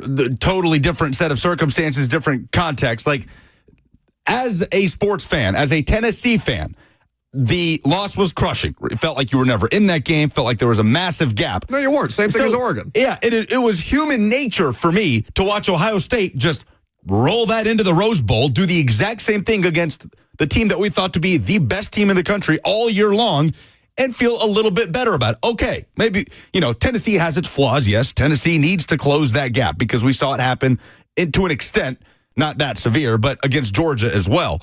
But that's just what Ohio State was. Brother, that was I get as what much you're an Ohio saying, State and thing I than a get that Tennessee there are thing. fans who will cape up that way. I'm telling you, it's stupid. Don't do that. All right, like there are things that fans are going to do no matter what. Fanatics for a reason. Like I understand that, and just because I don't take it to an extreme with my team, or I don't process things with my team that specific way, doesn't mean that fans should do that. You can use it as a moment of reflection. You don't have to do the thing that says, well, I'll make myself feel better. Let me wrap myself in a weighted blanket, suck my thumb and say, well, look how badly Oregon's losing to them. That makes me feel better about my team getting their ass kicked. It's not just Tennessee. It's any fan that would do that. It's a loser-ass tweet, and I'm not interested in the moral victory stuff. Get out of here. What's your dumbest thing in sports this week? You just don't get it. No, I think that's nonsense. I think that is the dumbest thing. There are a lot of things that piss me off. Okay, I think that's one of the dumbest things that fans do on a regular basis. Stop coping and be realistic and look to how your program can advance instead of doing the whiny social media thing. Yeah, look, let's move on. We're going to spin our wheels here for too much. If you want to argue that that it's dumb for a fan to brag about, well, we weren't down, That's agree. literally what I'm bitching about. I That's agree. literally what I'm bitching about, and you're telling me that I'm wrong. No, I agree. That is, to brag about it in that sense is dumb. But I think it is okay as a fan to almost take some solace in the fact that you ran into a buzzsaw that also wiped out the best team in the country. That's not what I'm complaining about. I'm complaining about people that think the way that tweet projects that they're thinking. That's not what I'm complaining about. My dumbest thing in sports this week is Aaron Rodgers in an interview yesterday, I believe, saying, and look, I almost hate doing this because I don't want to say, I hate saying for football players that every ounce of happiness they have should be based on the results that they have on the field for the team that they're playing for. There's so much more to life. They are humans. They are not just robots and players. But Aaron Rodgers, in an interview reflecting on his tenure with the Jets, oh God, when asked to reflect on it, just said the word gratitude. And he said, it has been the best 2 years of my life. I just hate that for Jets fans who watched Aaron Rodgers basically take their organization hostage. And then no, he did not say that. He said it's been the best 2 years of my life. Well, yeah, because he got the entire control of a lousy organization and did whatever he wanted with it and said, yeah, that wasn't so bad. So, oh my God. I don't want to set that precedent of that because you're losing on the field, that means you should be miserable in every facet of your life. I absolutely don't think that, but I don't like the look for the Jets fan that just watched this organization crater because they just completely kowtowed to everything Aaron Rodgers wanted, and it has turned out disastrously for them. And then to hear him say, well, it's been the best 2 years of my life. I know you've been miserable. Oh, no. That's a really tough one. Bert, you didn't know you were doing this today. I'm not going to put a dumbest thing in sports on you if you don't have one. Well, that's okay. I already have one. Okay, well done. Today, the Pro Bowl rosters were announced for the AFC and NFC, and the Ravens have their first homegrown wide receiver selected to a Pro Bowl in Zay Flowers. It's the first one in franchise history. If you remember years back, wide receivers either didn't want to sign with Baltimore because of their heavy running style. They didn't want to play with Lamar Jackson because of his apparent lack of arm strength or accuracy or Greg Roman's offense, whatever the excuse was then. But they finally have one, and there is a franchise who is upset that Zay Flowers was named above their wide receiver, and that is the Jacksonville Jaguars, who have came out and said, Brian Thomas Jr. should have been a Pro Bowler his rookie year. Brian Thomas Jr. And quickly, the team account? No, not the team. No, just Jaguars fans. Okay. Jaguars fans have come out. So and this is my new least favorite thing in sports fandom, is when people just pull up the stats side by side, like that tells the whole picture. All right, hey, by the way, Zay Flowers, the only thing he's done better is have more rushing attempts. Do you know why he's had less catches, less yards, less touchdowns, less whatever metric you want to know? Because the Ravens are winning games, and they don't have to throw the ball every single play because they've got Derek. Because they're trying to work their way back into the game. So the fact that what are we calling him? Does he have a nickname yet? Do we call him BTJ yet? I feel like Brian Thomas is quicker, just to say that. Brian Thomas, the only reason he has a 80 more yards and 7 more catches than Zay Flowers is because your team sucks. Your team is not good. They have to throw the ball to be in any game. It's like that argument for Blake Bortles a couple of years ago that completely ignored that Blake Bortles would get down like 24-7 and then just have to throw every snap that they had, and he had a bunch of 300-yard passing games. So while I do agree that Brian Thomas is a great wide receiver, he's a lot of fun. I got to see him for the first. I mean, I got to see him in person, obviously, this year, and he's a legitimately talented player. Also, Mac Jones played a pretty nice game that went under the radar on a 4-win football team or whatever. He's a good player. He's going to have a good career provided that they can get him a quarterback. But I don't know. Not over Zay Flowers. He'll get named to plenty of Pro Bowls, but he wasn't named to this one. So nana boo boo, stick your head in doo doo. That's my dumbest thing in sports. All right, very good. By the way, thank God Jaquan Jackson isn't on the Pro Bowl. Oh, that's the first thing I look for. Thank God. It's the first thing that I look for this morning, too, when that came out. I don't know if it was some fan base playing a prank on the Titans fan base by voting him in. I don't know if Titans fans got some kind of sick and twisted mean streak to them after the way that the season went and decided to vote for Jaquan Jackson the way that they were. He's been inactive now for 4 games, I want to say, and he was leading the AFC and AFC returners in Pro Bowl voting for a considerable portion of time. Fortunate that did not happen. Thankfully, somebody took matters in their own hands and said, no, we can't do this. Which is kind of the benefit of having the 3-pronged voting system where like the fan vote counts for a third, the coach's vote counts for a third, and the player vote counts for a third. So fans can't hijack the voting like they did. Is it an even third for fans? That shouldn't be. I believe so. I think that's the way it's equated. I can double check that. But the way they hijacked the MVP naming what was his name? Ugly dude, Chicago, went to Carolina, quarterback, Mitch Trubisky. They named Mitch Trubisky. Yeah, he's got a head like those blue blocks from Mario that like kind of pick up and slam down on the ground. No, he does. Mitch Trubisky. He's got one of those wide totem pole heads. What are you talking about? No, look that guy up the noggin. Lucas has a wider head than Mitch Trubisky does. It's about the same. I really, it's cruel to do that to Lucas because I really just think it's his hair. No, he's got a big noggin. Yeah, he's got a big noggin. When I made the mistake of getting a buzz cut in high school, it was bowling ball Panzico. I need pictures of that. No, they've been. That's a big ass bowl. I'll tell you. All right, let's go to the phones for the opportunity to win these Titans-Texans tickets. Remember to stay on hold so Bert can get back in touch with you if you give us the dumbest thing in sports this week. Let's start with Eric. Hey, good morning, guys. Happy New Year. So I was going to hold this one for the oh no, but it's too funny, and I have to use it for my dumbest thing because it kind of is dumb. But it's yesterday for the Rose Bowl. Will Howard, after the game, is trying to get on the post-game stage with all of his teammates and all that, and he's sitting by the stairs by the security guy, and he's like, hey, I need to get up there. And he's telling the guy, and the security guy's just like, no. I mean, I heard something where someone said he's not on the list or on the paper, so he couldn't get up there. And his teammates right there, in the security guy's ear saying, hey, that's our starting quarterback. He needs to come up here. And the security guard's just like shrugging his shoulders like, I don't know. He can't come up here. It's just crazy how he's been on an absolute tear. He's a starting quarterback, and they don't know who he is, I guess. Or isn't he in uniform? And yeah. He's just right there after going on a tear, embarrassing the number 1 team in the nation, embarrassing my unfortunate, Tennessee Volunteers. But it's hilarious how he's not allowed on the post-game stage. So that's my dumbest thing in sports. That's crazy. You remember when Kevin Hart got on the Eagles Super Bowl platform a couple of years ago? Like Kevin Hart can weasel his way onto a championship or a trophy awarding stage, but the starting quarterback for Ohio State can't. Is wild. I didn't see that happen, but that's a good submission. He was incredible again yesterday. They showed some press conference clips of him talking about how locked in he was, or how much the Oregon result the first time around stuck with him. Like his mom, he had called his mom. He had said that he wanted to be close to family. She changed her flight from Oregon to go back to Columbus. I think they're from Pennsylvania or something like that, just to be with him. Like he really, the way that he talked about it and the way that he's playing, that dude is as dialed in as anybody in the sport right now. It's cool to see. Yeah, I'm watching the video. He's standing right next to the stage. His teammates like, come on, get up here. And there's a guy saying, no, you can't.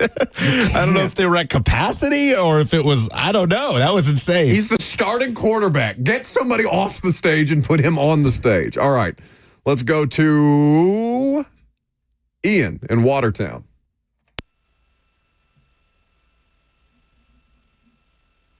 Ian. That wasn't good. I remember that. All right. That's not a funny joke. If there's one thing. If there's one. No, don't laugh at him. Do not laugh at him. If there's one lousy thing that I would beg for him to leave behind in 2024, it would be that terrible joke. Oh, no, that was so good. I'm crying. Yeah, just wait. Just wait till you hear it 7,000 more every time. Every time. Oh, what a submission. That was great. Every time. Thank you for the validation, Bert. Well, he changed it up this week, and he goes, yeah, I remember that too. Oh, that's so good. You really tickled We'll take me. more of these calls. I'm too pissed to go on. I'm Buck Reising. It's 104.5 The Zone.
Welcome back to the show. We are fueled by Hattie B's Hot Chicken. Lunch is upon us.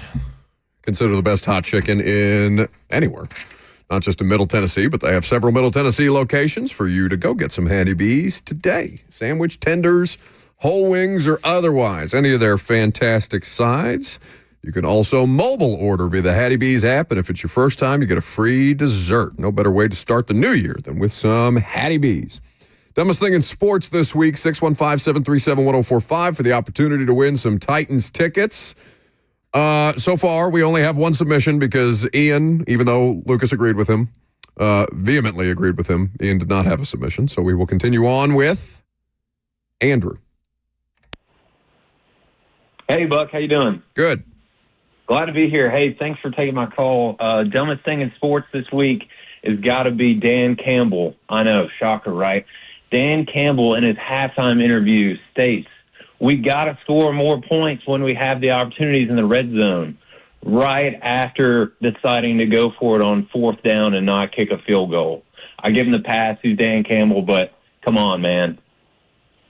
I mean, for entertainment, like I get it from a functional standpoint with the Dan Campbell stuff because he does go for it a lot. Like, and certainly the percentages would probably not always be in his favor, but I'm just there for the entertainment value. And he's got the thing that I love about the approach, and it's why I'm going to disagree with Andrew here, is because he trusts his offense more than he trusts his kicker. You know how many coaches I wish would be like that? You have an offense that has Jared Goff, Amon-Ra St. Brown, Jahmyr Gibbs, Sam Laporta. And that offensive line. The best offensive line in football. Go for it. Is his kicker still the bricklayer? Jake Bates. Jake Bates. So, like, I understand it from a functional point of view, but they're overwhelming. Their offense is significantly better than their kicker. Their offense probably gives them a better percentage chance to score than their kicker does, even though the field goal feels like the safer thing. So I fundamentally disagree with that, even though I understand Andrew's submission. His approach in the playoffs is going to be interesting. I tend to think it's not going to change. It's going to be status quo. No, but I think he's him the whole way through. Sure. But, we've seen coaches adjust from that with success. Like Dan Lanning, so much criticism on Dan Lanning last year, and I get it's college and not the NFL, but with Oregon on going for it on fourth down in those Washington games, and he eased up on that a little bit this year. I wonder when push comes to shove in a playoff game, when it's win or go home, if he continues to be steadfast in that, but I bet he does. He's Man Campbell, baby. He's going to go for it. Bobby is next. Hey, guys, I got Jaden Milroe fumbling three times in the first 4 plays. Yeah, it's bad. It's really bad. It's sloppy in Tampa for that game. Appreciate the call. Obviously, Alabama not having the end to their season that they would have liked, but the turnover issues for Milroe in that game were egregious. The craziest thing about that was how Alabama seemed to be the only team affected by the weather. Like, Alabama players slipping at every turn when it was raining in that first half. Trying to turn upfield. Every time. I didn't see a single Michigan player lose their footing. They play in the Midwest. They're unbothered by the elements. Are you kidding me? This is tropical for Michigan. Let's see. How about Blake? Hey, good morning, boys. Y'all are the best. You're part of my day every day. My dumbest thing in sports has got to be Sam Acho at ESPN.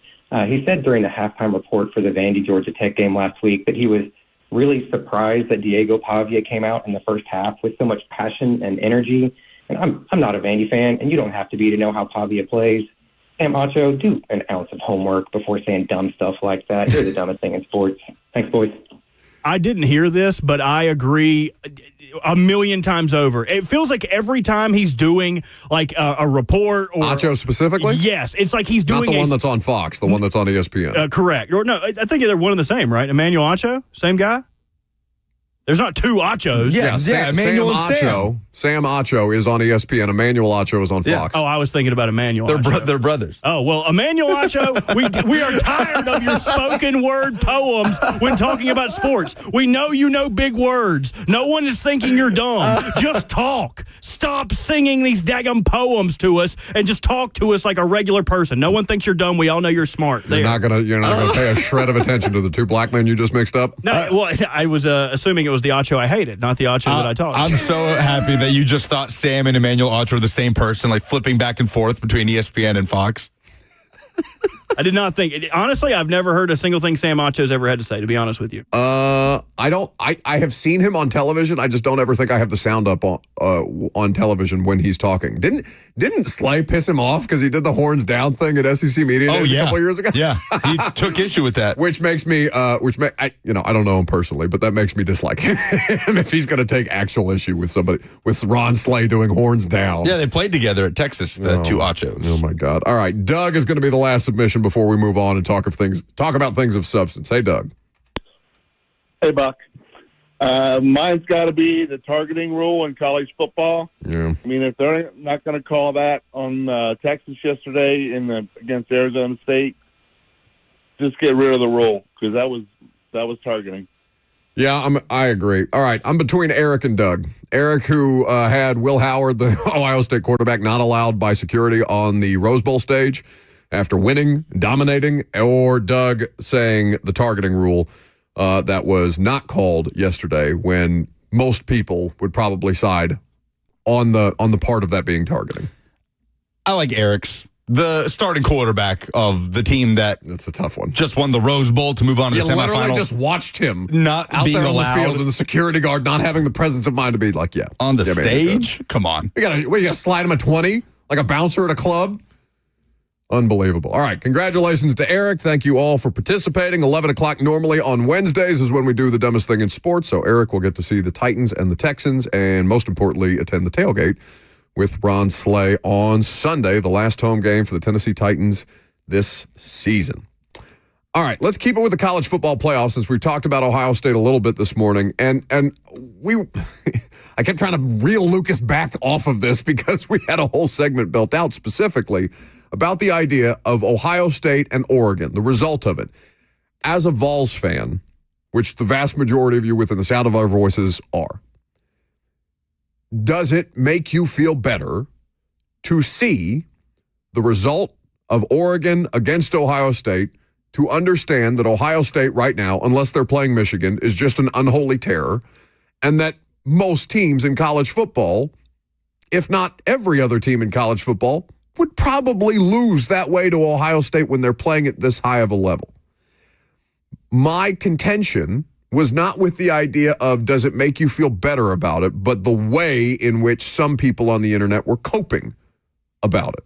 I'm not interested in hearing, well, at least we weren't down 31-0 with, or 8 minutes in or whatever the tweet was from Barstool Rocky Top yesterday that pissed me off. There is something to the idea of getting a measure of the rest of the field instead of having the immediate reaction off of the Tennessee-Ohio State game or off of the Notre Dame-Indiana game or off of the Penn State-SMU game of, oh, those teams didn't belong in the playoffs, get them out of here. Waiting for the results, seeing what it looked like against the rest of the field, understanding that's the purpose of the 12-team college football playoff, and there's going to be blowouts no matter what. Like, that's just what it is. In any playoff situation, there's going to be lopsided results, even though you root for the most amount of parity humanly possible. And we've gotten one good playoff game to date, right? It was the Arizona State-Texas game. I was entertained. Penn State, Boise State was an entertaining game. I know Penn State pulled away late, and they kind of shot themselves in the foot a few times that Boise kind of got back into the game. But no, the way Boise battled back into it, made it the tight end wheel, leaking out for a big play to make it a one-score game in the second half. No, I would contend. If you're saying Penn State Boise was a blowout, terrible game, you didn't watch it. No, I'm not saying it was a blowout, terrible game. What I'm saying is, by comparison, it was clear that Boise State was not going to be able to overcome what Penn State had. They did make it close. They did get it within 3 points in the third quarter. But the best thing that Boise State had, I wouldn't say, you're not going to say that Ashton Genty was neutralized because he still went over 100 yards. He did it on 30 carries. He's just grinding it out. And his quarterback, I don't want to say betrayed him, but 3 interceptions. Like, you're not going to get 3 interceptions, a missed field goal. Like, you don't have margin for error if you're Boise State and Penn State took advantage of those opportunities that way. It wasn't the Penn State SMU game. But of the way that Tennessee fans are probably going to process this, I'm sure there's a number of different ways that you could look at it. Did Tennessee play Ohio State closer than Oregon did? Not by the final, no. They did in that they made a push. They made the push that Oregon did not, right? Oregon scored a touchdown at the end of the second quarter to make it 34-7 going into the break. And to their credit, they scored coming out. And so maybe they made a similar kind of push, but they cut it to what, a 19-point game? Tennessee had that 10-point little flurry in the second quarter and then went into the locker room, and you were at halftime saying, man, as bad as that was, we're only down 11 and we get the ball back to start the third quarter. And then Tennessee got the ball, did nothing with it. Ohio State quickly scored. Game over at that point. But I will say I think Oregon-Ohio State felt over sooner than Tennessee-Ohio State. Oh. Now, this is just moral victory stuff. Like, absolutely. It's participation trophy stuff, whatever you want to call it. Objectively, that Tennessee-Ohio State game felt over at 14-0. Well, no, but then not when Tennessee scored to make it an 11-point game and getting the ball in the third quarter. Like, you thought, okay, if Tennessee gets the ball, goes down and scores here, suddenly you're down by less than a touchdown. Like, I agree with you. It's 21-0, and you thought, oh, this isn't happening today. And it was a tiny little 5-minute window where you're sitting there at halftime saying, man, all things considered, like, okay, let's get this ball and go score. They couldn't do that. The way that Ohio State was playing versus the last time that you saw them, Michigan, where they just refused to push the ball down the field, and then against Tennessee, where they're at home, they're comfortable, they've got all the animosity in the world. I wouldn't be envious of anybody who played them at that point, be it Oregon, Tennessee, or otherwise, whomever they might have gotten, because they again, when they just throw it up to three professional wide receivers, future professional wide receivers, they can beat anybody. And they decided they were going to open up a can of whoop ass on Tennessee that particular day. So based on the way that they came out, it felt to me that, because I know that Tennessee can't do that at this point in the year. They can't protect Nico the way that they need to do to be able to have that kind of a downfield passing game. They don't have the elite caliber of skill position talent, save Dylan Sampson, that Ohio State has at their disposal. They don't have the experience at quarterback yet that Will Howard currently possesses, and certainly not the life experience that Will Howard apparently took away from that first Oregon game that has allowed him to approach this college football playoff run with as much laser focus as I've seen from any player out there so far in the field, save Cam Scatteraboo, who tried his damnedest to get Arizona State back into that game. That was as impressive an individual performance as you've seen. But Will Howard is one of the stories. There's a lot of different storylines to result out of this particular Ohio State team. Obviously, Ohio State fans don't want Ryan Day fired anymore because now, they're going to be favored to win the national championship, provided that they handle business against Texas upcoming in the semifinals here. But because of the way that Ohio State played in that particular game versus what I know Tennessee to be, and their first quarter struggles, their first half scoring issues, all these different things, I said, oh no, that's done. Sure. I don't know that about Oregon. And anything fair, right? But you would say that there's a significant difference between what Oregon brings to the table all year long versus that Tennessee team. You have more confidence in an Oregon team and a neutral site to make that mid-game push and do something with it than you do Tennessee on the road at Ohio State. Absolutely. But okay, that's how I'm differentiating. When I say that game was over at 14-0, it's because of who these teams are. Yeah, and obviously in the end it was. But look, me sitting here arguing that, but Tennessee made slightly more of a push than Oregon did, it's just semantics. They both got their ass kicked. No, but I do think there's the conversation to be had is, where is Tennessee as a program relative to the Oregons of the world, the other college football playoff contenders, which is what we're trying to get to. Tyler, in all this, not moral victory conversations. Exactly. Tyler on the FNM Bank chat says people came out of the Tennessee-Ohio State game saying Tennessee is that bad, whereas now it's Ohio State is that good. I think there is something to that. I don't think we're going to look back, X amount of years from now at the Tennessee 2024 season and say, and the first thing to remember is how disastrously it ended with an absolute just laying an egg at Ohio State. No, we're going to look back at it as Tennessee won 10 games, beat Alabama and Florida with a redshirt freshman quarterback, and made the first ever 12-team playoff, which was the goal going in. It ended in a very disappointing way. But you can do both. We can say, Ohio State is that good. I don't know that there's anybody is going to beat Ohio State in this run. I know if Texas does the thing where they just stop moving the ball on offense, they're not going to beat Ohio State in the semifinal. We would say that no team has the offensive ceiling that Ohio State has in the 12-team field, right? Not even narrowing it down to whomever the Final Four might be. Yes. But in the 12-team field, nobody can get as much out of their offense as Ohio State's capable of getting out of their offense. And that was the case before the playoffs started.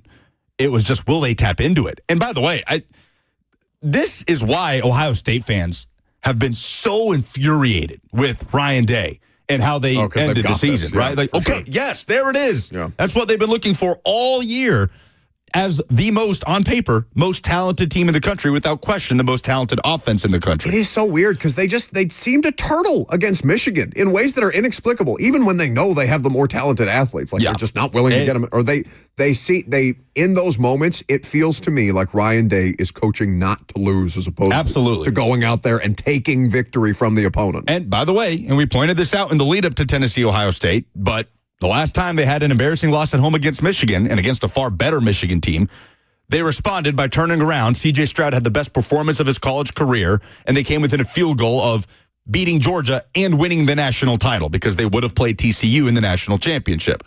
So we've seen them have this kind of response before. They just went up against that Georgia team that ended up winning it all by a large margin. So they're the best team in the country right now with how they're playing. But we can do both. We can say you ran into a buzzsaw. Could you have been more competitive against Penn State or anybody else? Maybe. Could you have won a game if you're not playing Ohio State? Maybe, but there is still that gap because it's not the first time we saw it all year. We saw it against Georgia. We saw Tennessee's defensive line get swallowed up by Georgia on the offensive line. Well, after seeing Georgia not really look like the Georgia offensive lines that you've become accustomed to all year long. So Georgia at least put it in question, right? I mean, Georgia's struggles at the quarterback with the consistency of Carson Beck, their inability to run the football in a meaningful way on a consistent basis. It made all the questions around Georgia heading into that Tennessee game completely valid, and then Georgia went out there and summarily answered them. Yes, and there is still a gap there. Like, those concerns remain. It looks like Mike Matthews is going to stay in the portal.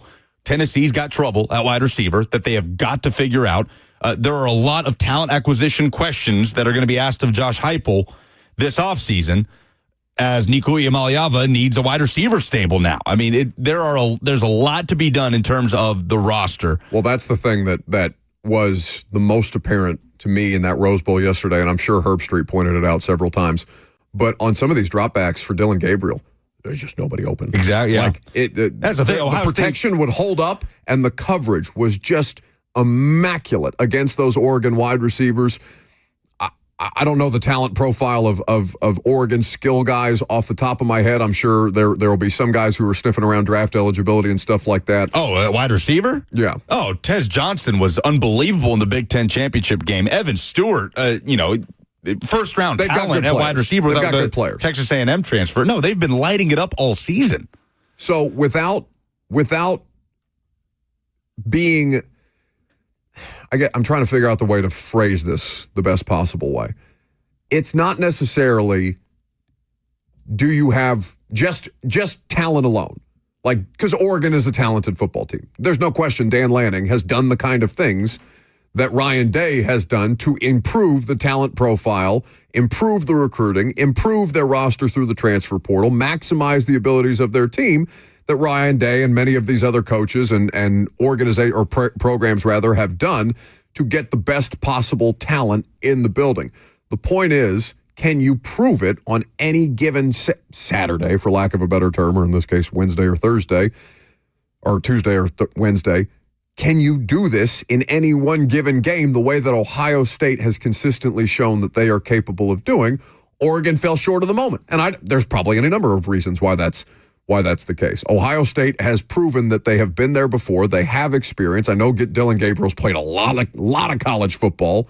Didn't he set the record for career starts? He has a bunch of records. It's like 63 collegiate starts. He's been in college football for 6 years. He's been in college football since well before Heupel left UCF. I mean, he was playing for Heupel at UCF. Yeah. So all of this to say that what I see from Ohio State is they can do it any game.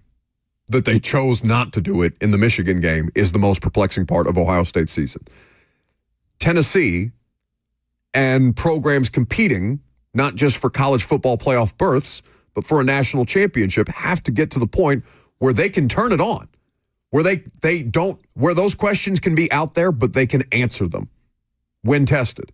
Tennessee has a bunch of questions that I don't know that they're going to necessarily be able to answer. Obviously, you have a great deal of time before the 2025 season for them to continue to address things like their wide receiver needs. Obviously they've had a major recruiting win with David Sanders and addressing the protection issues that they need to rectify ahead of this season, ahead of for a redshirt sophomore quarterback and to continue to foster his growth and development. But you've got questions about Heupel, the way that he manages these situations, how he's going to adapt, whether coaching staff changes are going to need to be made. This is going to bring now. The other part of this that is interesting to me, and I think Pete Nakos brought this up when he was on with us on Tuesday, if I remember correctly, Tennessee was on the forefront of the name, image, and likeness mobilization.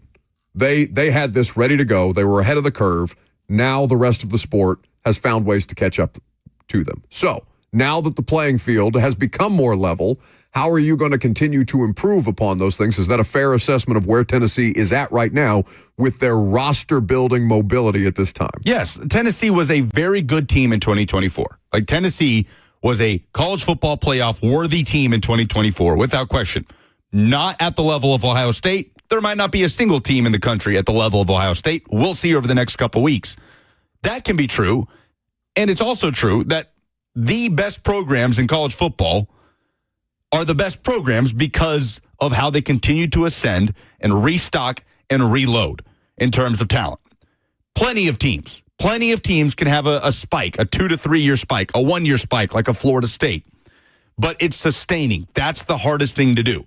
Heupel's had 2 10-win seasons in each of the last 3 years. Recruiting at the quarterback position has been excellent, and there is a line of quarterbacks behind Nico that excite the fan base. But elsewhere, there are questions that need to be answered in terms of that ability to reload. The reason Kirby Smart was able to establish that standard at Georgia that Nick Saban established at Alabama. I mentioned it last week. Tennessee finished with a borderline top 10 class. Great. Literally, it was middle of the pack in the SEC. Oh. This is the happiest I think I've been. Oh, it's been so long. In so long. Oh, this is too good to be true. We have put out, what are those things called? An APB? APB. We put out an APB. No, this has to be an imposter. It may well be. There may well be other Scotts in Bethpage. But we said, for the better part of it, feels like a year and a half, 2 years. Since we've been in the new studio, where the hell is Scott in Bethpage? He's on line 1. Is this indeed Scott in Bethpage? Boys, I'm here. I'm back, and I'm not leaving. What's wrong with you? Where have you been? Fellas, oh, man, I did your voice don't think just I don't listen. Don't think I don't listen. You heard us, Scott. Don't think I'm not listening. I'm always listening, and I'm keeping up. I've got the little birds, like Game of Thrones. I've got the little birds out there. First of all, Happy New Year, guys. You too. As always, love the show. Missed you guys. Y'all got a new phone screener since I called in. Yeah, we've run through a couple. They're all varying levels of incompetence. I think he just said Roll Tide to me. Yeah, I think he said Roll Tide. We're gonna have to do something about this guy. He's definitely not getting in the top 3. I'm going to tell you that right now. Well, it's a constant cycle of crap back there. We'll keep it rolling. I hope I get more than the minute. It's been so long. Not anymore after you guys are doing well. Yeah, you got to make good. You got to make good with the man who screens the calls, Scott. Now you're on the clock. And I'm going to have a sitz bath after that introduction. That was awesome. So here's what it all proved, in my opinion. It all proved. First of all, I don't think we can say, well, Tennessee's this or Tennessee's that, Ohio State's this, Ohio State's that. We got our asses handed to us, no doubt. I mean, no doubt whatsoever. But I think it's a deeper issue that the Heupel's going to have to address. Now, back, when he first got there, the thing that I was pounding the drum on was 3rd and short, 4th and short, things like that. And he addressed it. He done a good job addressing that. And it's helped us win some ball games. But, the one thing that you got to think about is when you start going on the road and losing like he does, that's a problem. I think that therein lies the problem. We got beat the same way against Arkansas. We got beat the same way against Georgia. I mean, it just seems like we're a different team when we go on the road and we get outside of Knoxville. And I can't put my finger on that part of it. But if you guys watch our games, even the ones that we won, Oklahoma was pretty good, but we could have dominated Oklahoma more, but we really didn't. I don't know what it is about road games for us. So, I'm going to leave y'all with that. And guys, just like I love sunshine on a cloudy day, I love you too. We love you too, Love you too, Scott. Happy Bono's New not Year. even Y'all that have a good great, day. man. Thank you. Don't cut off Scott. It's crazy. He just got underneath the music. Dang, that was quick. Robert's never encountered Scott and Bethpage. That's how long it's been. No. Bert was still back there shadowing you the last time Scott deigned to grace us with his presence, I believe. So yeah, it has been quite a while. He didn't tell us why. I'm just glad he's back. It hurt me. Was worried sick. I really thought something was wrong. You never know. It's like Charlie. Like Charlie, get up there in age a little bit. You start to we gotta get a wellness check on Charlie and Franklin every once in a while. Just make sure he's still out there. Thanks for the call, Scott. 615-737-1045 is the number. Sugar Bowl was moved for obvious tragic reasons. It's going to take place later this afternoon. We will talk about this game between Notre Dame and Georgia, featuring a different quarterback for the first time. Starting a different quarterback for the first time, coming up next.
Welcome back to the show, fueled by Hattie B's Hot Chicken. 615-737-1045 is the number. Crew's back together for the first show of 2025. Bert, Lucas, and me. Until 1 o'clock, we've got Nashville sports resolutions. Did you make it just about the Titans? Because I branched out. I'm so tired. Oh, I've got one of for talking about things that they need to do better. I feel like we've just done an entire season of Titans New Year's resolutions. So why allow them to Titans. occupy that entire space? I've got one for everybody. Okay, very good. We'll get to everybody. You got one for the Sounds, do you? Not the Sounds. Okay, that was rude. Shout out to the Sounds. Way to be inclusive. So we will get to that later on in the show. I'm sure every sports talk radio show in America is doing that today, but that's fine. We'll be, unoriginal, as we often are. In the meantime, the Sugar Bowl is this afternoon. It's a 3 p.m. Central Time kick. Obviously, the tragedy in New Orleans over the New Year's holiday is the reason that they felt it necessary to postpone this game. Of course, our thoughts are with everybody in New Orleans and Las Vegas, where lives were lost in a couple of tragic incidents there. Not to do the just stick to sports type of thing, but the sports thing is the thing that we're here to talk about. So with oh damn. I just saw the call screen. Yeah, you deserve anything that you might have coming to you. It was out of care that I said we needed to check on Charlie and Franklin every once in a while. Charlie and Franklin has checked in before I get into the Sugar Bowl preview. Hi, Charlie. Hi, how are you? You know, I didn't know that. I'm sitting here ready to go to the golf course, but you might enjoy my thoughts on something today. I've been thinking about this a long time. In 1956, I went to work at Ford Motor Company for $265 a month. And in 1999, I retired. I had made a wonderful $2 million in 43 years of work. Now understand that I have loved my life entirely. I've had boats, I've had 2 cars, I've been married 64 years. I have the greatest life in the world. But over those years, I made a total of $2 million. Now, if any of these professional sports will just put that in their mind, they might be successful in their life. But I'm thinking of these people that are making $7-8 million in a year and a half, and I'm supposed to worry about them not making it. I don't think so. But anyway, thanks for thinking of me today, but I really don't have a lot to say. Okay. Thank you for the call, Charlie. I appreciate it.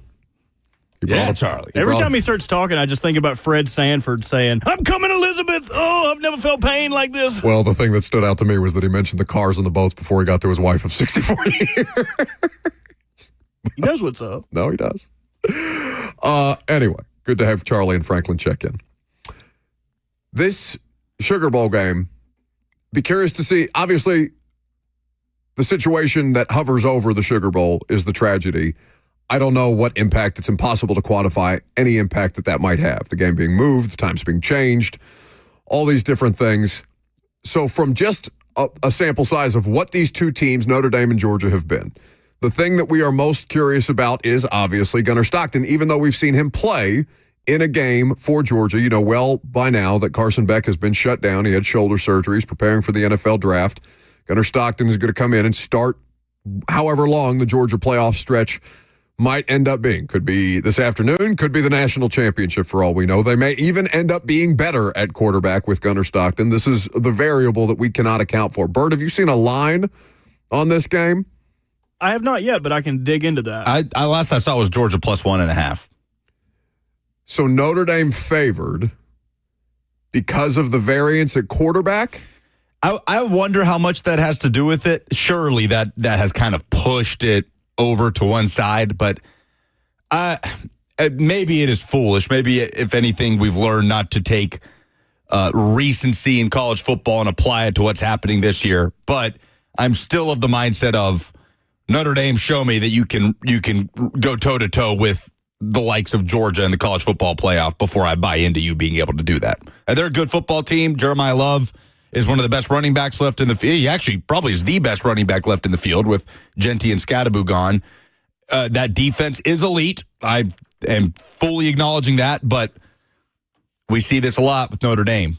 And I don't think they're going to get waxed the way we've seen them, against the likes of Ohio State. You're doing a historical thing. You're doing what that brand has typically meant in college football playoff scenarios. I'm doing the historical thing. A lopsided national championship against Alabama. Yep. It's all these different examples where Notre Dame has, according to some, a beneficial situation by remaining independent, by playing an ACC schedule, and all these different things that allow Notre Dame to be to have a regular appearance. And also they have a national fan base and it's a television show and you want Notre Dame in because you want ratings. I hesitate to do that with this Notre Dame team because I think that Marcus Freeman in year 2 has shown himself to be up to the task. This is the biggest test that he will have faced, that they will have faced as a team. But they also, I know the Northern Illinois thing is the easy thing to default to, but this is a much different team than the team that lost to Northern Illinois, because in the same breath, you also have to acknowledge, earlier in that season, to start the season, they went on the road to College Station and won. And that's not an easy thing to do, even if A&M was not, the cream of the crop in the SEC this year. This is... Is that the best thing they've done this year? Yes. That is? Yes. Okay. So if that's the most impressive resume building thing Notre Dame has done this year, I just saw Georgia with the backup quarterback that we're going to see today beat Texas in the second half of the SEC championship game. Yes. So I'm going to roll with that. Like, that's just where I'm at. You know, and Notre Dame could prove a lot of SEC people wrong. bias as always, Bert. I can't remove it from him. Maybe that's a foolish thing to do this year, but that's just where I'm at. It took 2 days into the new year for me to have a I don't want to be here anymore moment. I Googled Georgia Indy Line, and Florida Georgia Line concert venues came up. Coming up? No, they famously don't talk to each other. Yeah, I thought they broke up. Well, I mean, they're still coming up on Google, so I guess I should have put Notre Dame and been a little more specific. So you didn't find the gambling line. It's -1 for Notre Dame. Okay.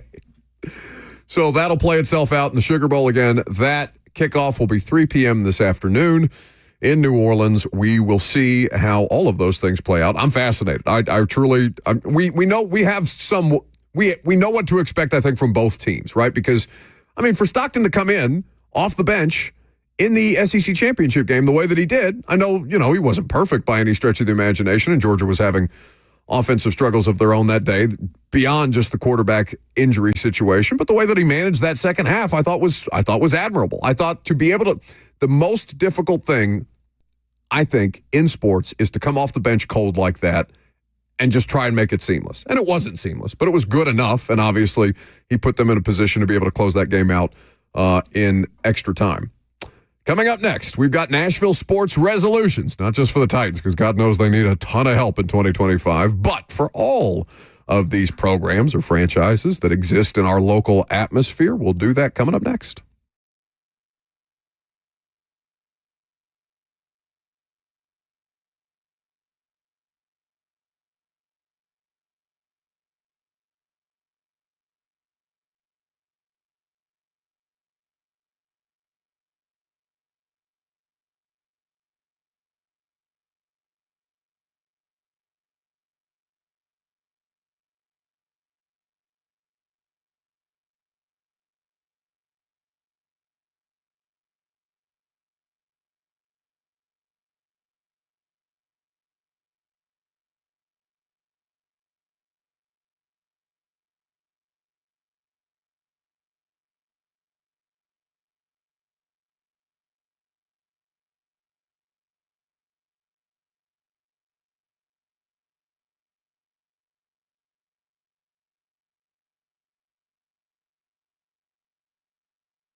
It is 11:59. Happy New Year from the 104.5 The Zone Studios. I'm Lucas Panzica. College football playoff quarterfinals continue on this afternoon, 3 p.m. Georgia and Notre Dame in the Sugar Bowl in a game that was postponed due to the terror attack in New Orleans. The winner will move on to play Penn State in the semifinal. Yesterday was Texas surviving Arizona State in double overtime despite a monster performance from ASU running back Cam Skattebo. Texas getting it done in double OT, 39-31, and Ohio State continued its tear with the 41-21 rout over Oregon in the Rose Bowl. Texas and Ohio State will face off in the semifinal. The Titans finish out the regular season Sunday at home against the Houston Texans, wearing the Oilers uniforms at Nissan Stadium. Pro Bowl rosters came out today. No Titans players were named as starters, though Jeffrey Simmons, Tony Pollard, Amani Hooker, and Ryan Stonehouse were named alternates. For all your foundation repairs and waterproofing needs, visit USSTN.com. Breaking news at once on your home for the Titans and Vols. This is 104.5 The Zone.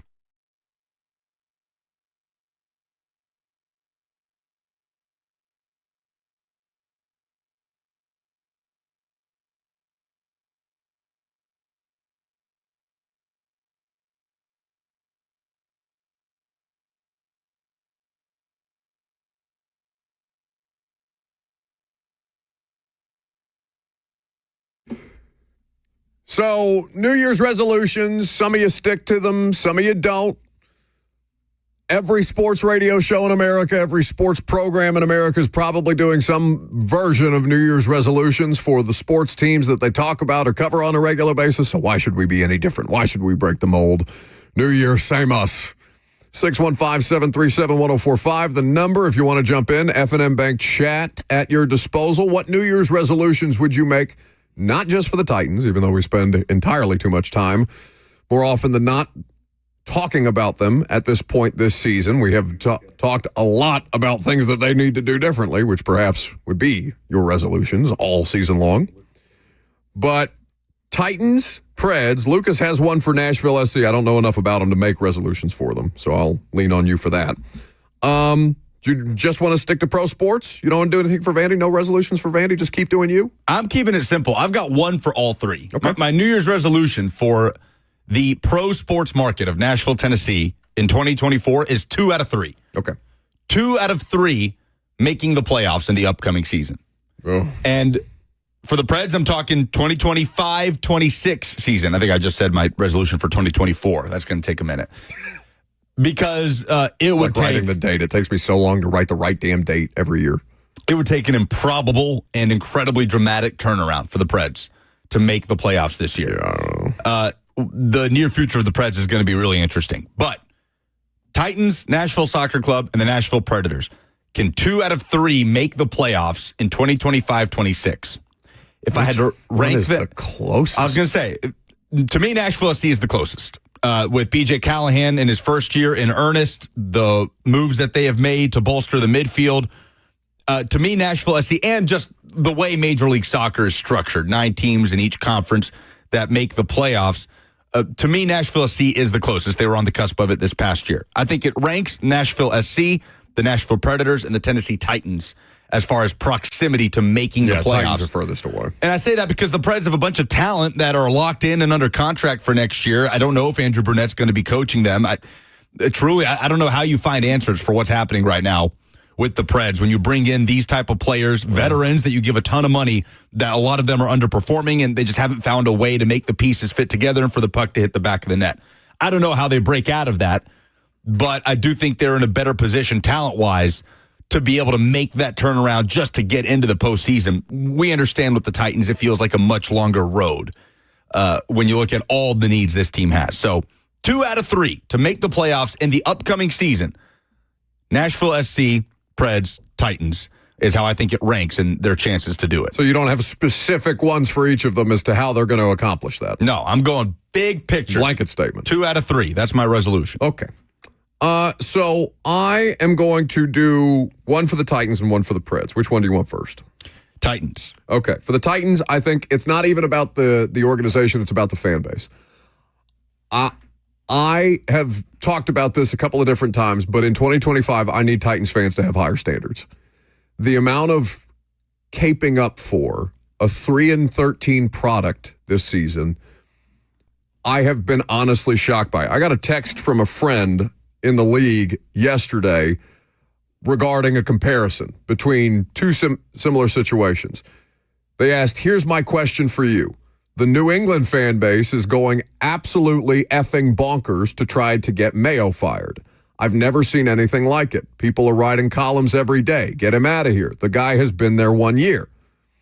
They add, and this is not my opinion, but they add, I know he's a buffoon, but it's just 1 year. So apparently a low opinion of Gerard Mayo. Why aren't you doing that in Tennessee? Or at least, why aren't the people doing it there? Now, there's a substantial difference. Giardi. It's not Giardi. I love friend in the league. That's my favorite thing people do. I got a text from someone in the league today. Yeah, it could be it. Could be it. It's supposed to. Ball boy, water boy. It's supposed to be general. But, at the source of it, I think it's a reasonable thing. Now, there's obviously a difference between how many Super Bowls the Patriots organization have? 6? 6 Super Bowls for the Pats? Yeah, Belichick has all of them, right? Yes. 6 Super Bowls for the Pats. Titans don't have a Super Bowl to their name. There's obviously a difference in the fan base and the standard that they hold those organizations to. And Boston sports fans are nuts. But I think there is way too much coping for 3-13. I am shocked by how many people think that they owe, like the organization owes something to the people who are currently responsible for it being 3-13. Like like there should be no question about who's safe and who's not at 3-13. I think you can find just about anybody to go 3-13 in professional football at this point, if it's going to look like this, as catastrophically bad as this has looked.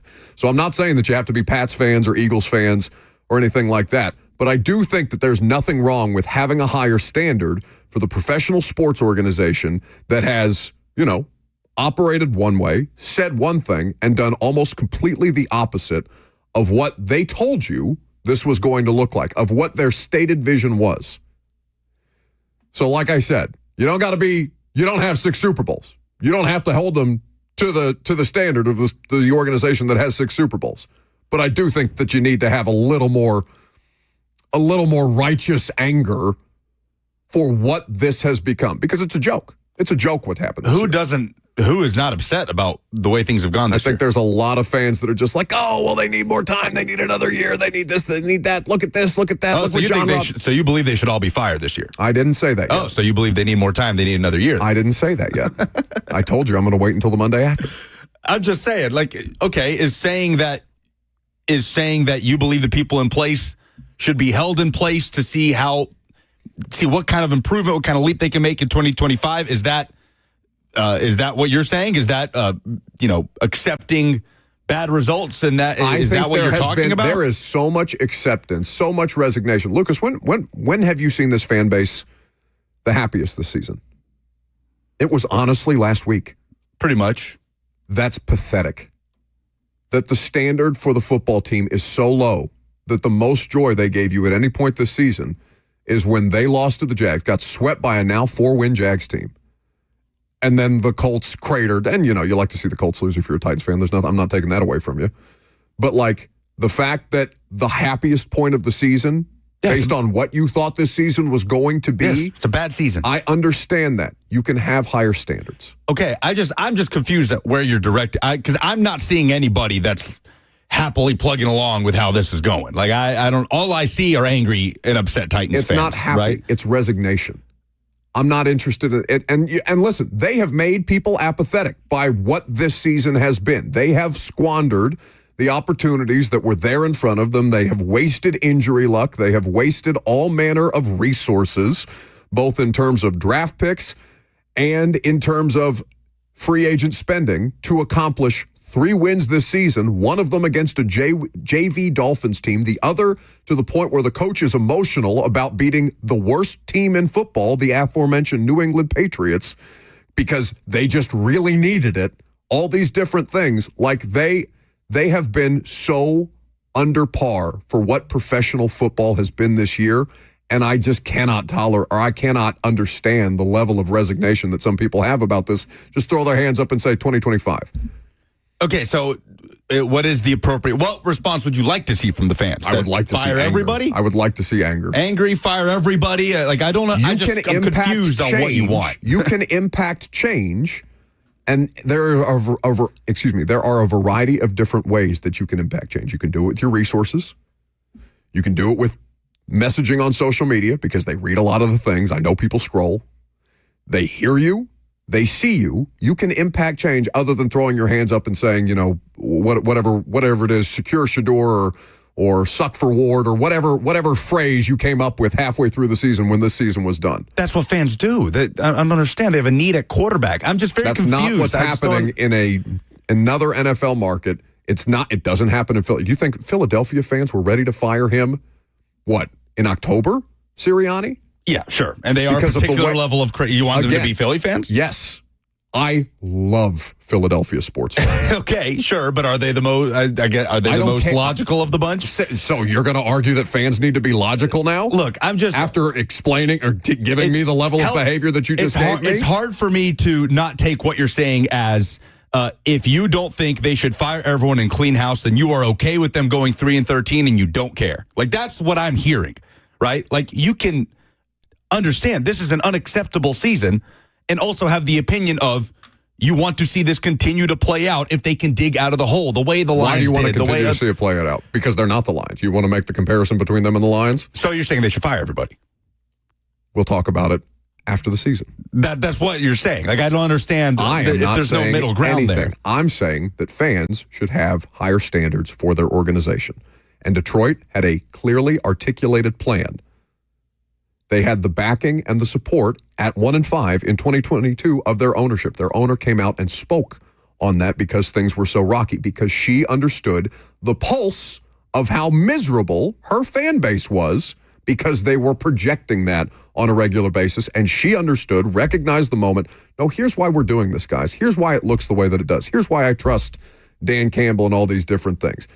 There is nothing wrong with keeping their feet to the fire. It's not just about the coaching staff. I think this is an organizational failure. That's at the top. You can't fire an owner. I'm not saying that you have to run her out of town. You can't Dan Snyder your way out of bad ownership every time. But there's nothing wrong with continuing to let your displeasure be known at every given moment when the product is miserable. You don't have to fire people, but you can bitch about it all you want. And I just think there's been so much coping, so much defending, so much crap for a 3-13 football team that I can't wrap my head around it. They're not really showing up. That stadium's not full of Titans fans. Like, they're not showing up to support the product. Are you just talking about the comments you get on YouTube? No, it's not about the comments that I get on YouTube, Lucas. It's the things that I see every day. I'm around them every day this way. Every day this way. And it's been just such a lackadaisical, well, this is what we do, this is who we are, it's all part of a rebuild, when you were specifically told that it wasn't going to be a rebuild, that they checked literally, that's a quote given by the general manager in an interview. We literally checked all the boxes to get you where? Righteous indignation does not mean that people have to be fired, but you can be loud and miserable about it. I would so much rather than be like Philly fans, than be the way that this season has gone, than just resign to failure, resign to 2025, resign to a better draft pick. It's crap.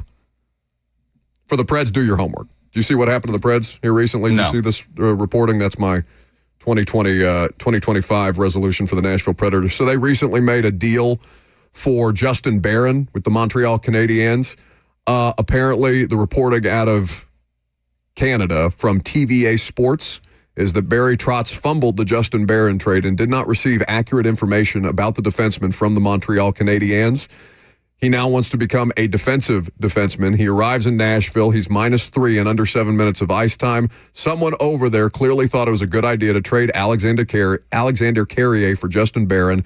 That means the evaluation they made of Justin Barron wasn't good. The evaluations of the desk of the Nashville Predators regarding Justin Barron are wrong. That's the reporting from TVA Sports. In Canada, Justin Barron was recently a healthy scratch from the Preds lineup. So do your research. We good? Bert, you got any? No, I'm good to go. I'm just not smoking cigs this year. Nobody believes that. I haven't. It's the second day in. No cigs. I also deleted TikTok. No more TikTok. Good for you. I don't believe that either. It's not on my phone. It's more addictive than cigarettes. Pulled it up to the phantom look. You're like, oh, yeah, I'm not doing anything. Let me look at TikTok. Nope, not anymore. It's gone. There are calls on this, and I would like we'll to get 'em. Yeah, I want to hear from them on the other side because I'm very confused at what you are wanting from Anger. the fan base I that want you're not anger. getting. Yeah, people are angry, and so I'm confused. Like people aren't happy. I just don't understand what you want that you're not getting. I want an organization held to a standard that means what it says, that your words matter, that you did literally check all the boxes. Okay, what happened if you didn't? That you have Super Bowl trophy aspirations. Okay, but you didn't get anywhere close. You got significantly worse. That you are excited and are prepared to work with Will Levis. Okay, you benched him with 4 weeks left in the regular season. There is nothing wrong with having some level of anger about that. More anger than I have seen from a fan base that feels like it's resigned to failure. And that's crap. We'll take your phone calls on it coming up next.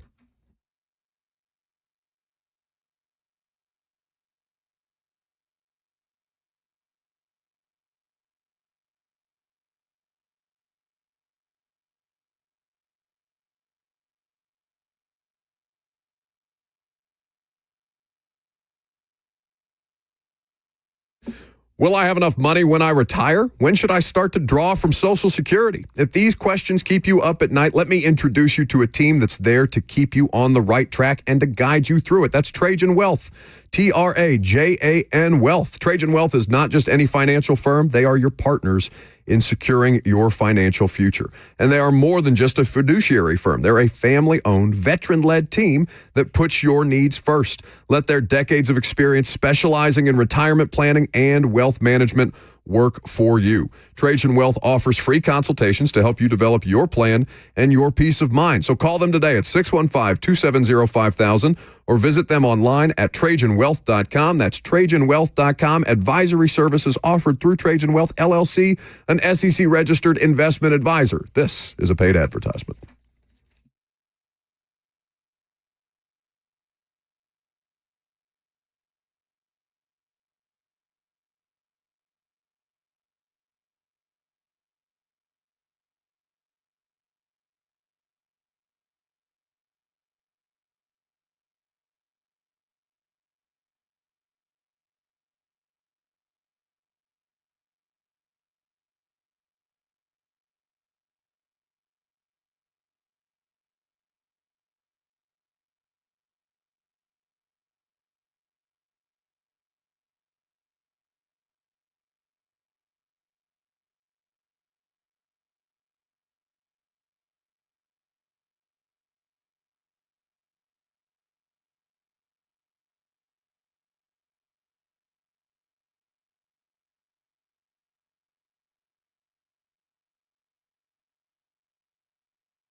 Welcome back to the show. We're fueled by Hattie B's Hot Chicken. So Lucas asked me what I'm looking for, and I found the best example from Pat McAfee. Now, Pat McAfee's tweet is obviously about the Indianapolis Colts and the way that everything went down at the end of the season and what led to how things ended for the Colts, which is in horrifyingly embarrassing fashion. This is the kind of energy I'm looking for, okay? And Pat McAfee's obviously one of the biggest figures in American sports right now, certainly in American media right now. He's got a lot bigger microphone than many people do.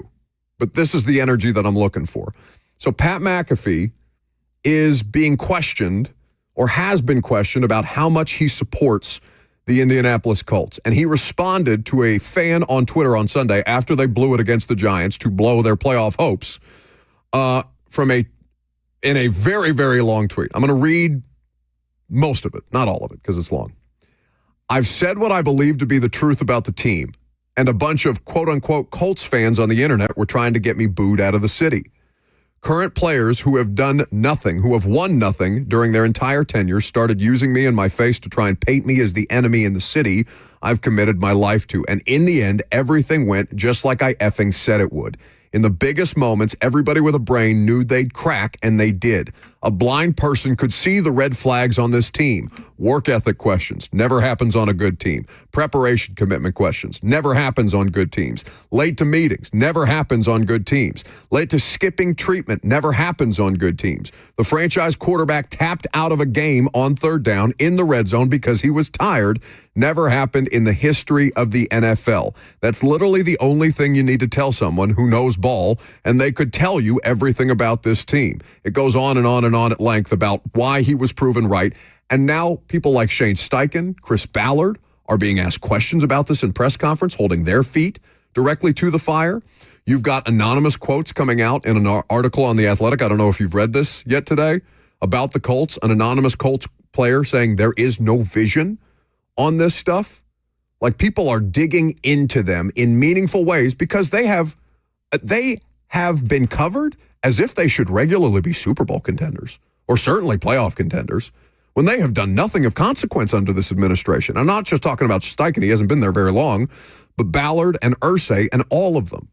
And for somebody, and there's no Pat McAfee figure like that out there for the Titans. Like, the closest thing is Eddie George, and he's busy trying to build a program at TSU. I'm not saying that Eddie George needs to take to Twitter and burn him down. But I'm saying that's the kind of accountability that Philadelphia fans have on every snap. They live and die on every snap that way. That's the level of standard that I'm looking for, that I think is appropriate when you have a product that's failed as miserably as theirs has. You disagree?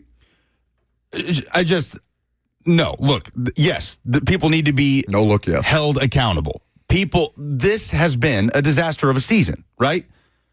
What I want from you is, instead of tiptoeing around saying you want everybody fired and the people in place can't do the job, just say you want everybody fired and you think the people in place can't do the job. Like, I think you're doing all of it, walking right up, saying, no, but I'll say that next week. I told you I'd give them the full season. I'm going to wait till Monday to talk about it. Okay, that's fine. Because there's a difference between what I think they should do and what they're going to do. We don't know what they're going to do. We have an idea of what they're going to do. You want Titans fans to be Philly fans. There's nobody like Philly fans. Philly fans are Philly fans. There's nobody that's even close to Philly fans. Maybe there's some fan bases that could hold a candle to them. I mean, yes. And Patriots fans are doing this exact same thing to Gerard Mayo. You don't think that has an impact? Boston's a much bigger market, and there's a lot louder voices. And McAfee is a very, very specific example of somebody with that level of cachet taking to the internet and burning them down. But think about this, seriously. What person whose voice matters of consequence to that organization could do something to the effect of that? Is that Keith Bullock? And I'm not, but I'm just saying profile that matters, that would resonate with the fan base, that draws attention. And I shouldn't put Keith in that spot. I just use an example of a very famous player that's very much regarded with their organization. Same as Eddie, same as, so many other people who have played for this organization prior to them even being the Tennessee Titans, Houston Oilers. And I don't know if that still has the same kick to it. Blaine is the most vocally critical person that played for that organization. Blaine, it doesn't matter who you are or how long you've been there or what you've been. And Blaine, I think, they did a good segment the other day on Blaine and Zach about team stability or team blow things up. and I don't want to misquote Blaine, but I'm pretty sure he was on the side of team Blaine stability. is team stability, yes. Okay, team stability. Yes. And Blaine's words matter far more to me than anybody else out there. But I'm saying that this organization doesn't seem to have a direction in the same way that the Colts are being burned to the ground for, and I'm wondering why nobody seems to care. That's where you totally lose me. I do Titans Talkback every Sunday, and we do nothing but take calls from furious Titans fans that are talking about giving up their PSLs and no, and all prime time. It's the same thing. This whole thing about fans don't care. Like, I'm not saying that all fans don't care. Some fans get checked out. Yeah, when your team has 3 wins and it's not easier. the check out stuff. It's the defense of 3 and 13. Who's defending 3 and 13 is my question. Of people who are out there defending. Okay, are they defending 3 and 13, saying that this is okay, this is good enough, or are they, like Blaine, team stability? That's where I'm at.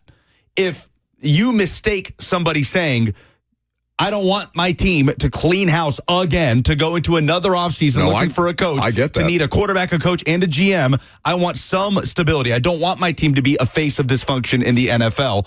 If you mistake that for defending 3 and 13, okay, I don't. No, that's not the same to me. That's not what I mistake it for. What I mistake it for is lulling yourself into a false sense of security when the people currently doing this have shown themselves to not be capable of doing these jobs to date. And you can give them more leash if you want to. That's entirely, listen, you can feel however you want to about your team. It's just a New Year's resolution that I thought would be a fun one. And I think there's good discussion to be had about it. But don't mistake stability for a false sense of security. And that's the thing, like a healthy skepticism about this thing, I think is completely fair. And I don't know how many people are just resigned to, no, they just need more time. Look at John Robinson. Look what he did. I completely acknowledge that John Robinson put this thing in a toilet. And that even if they were the best possible people to do these jobs at both the coaching and front office level, they would still need a monumental shovel to dig themselves out of the crater that they were put in when I've said many, many times that John Robinson lit them on fire. But there is a difference between stability and that false sense of security that I get a sense from some people that they have about this. And I don't know. I can't understand that. I don't know why that's the case. If they were to run it back with this current group of leadership, it's not like there wouldn't be pressure. Like this idea that accountability is just not a thing. That's where I get lost. There would be pressure going into 2025. And if the same thing happened, then it would feel like more of a confirmation of, if that's how it happened, okay, it's a results-based business. You had more than ample time to achieve the results, and you didn't do it. And then you make a switch. Like, I guess I'm just confused. Football Fred says, Lucas, come on, we know exactly what he's saying. Just look at the chat. These guys make so many excuses for them. And I'm not making it specifically about the chat, but there were excuses made for Levis all season long. Right. We did some of that because there were mitigating circumstances. And there were excuses to be made. And early on, and then it became, clear and obvious that this player was not going to be able to perform, and he was sat down. Will Levis, as far as I know, is the only one who's had any major accountability for this season. Like, other than saying in a press conference. Yeah, like, and a determination has been taken he's not the guy, based on what his nut. And I'm not saying that people should be fired in season for 3 and 13. Like, that is a different kind of instability that would not fix anything. But Will Levis got sat down. Will Levis has been held the most accountable for how the season went. Will Levis has probably got the largest share of the blame for how this season went. Both things can be so.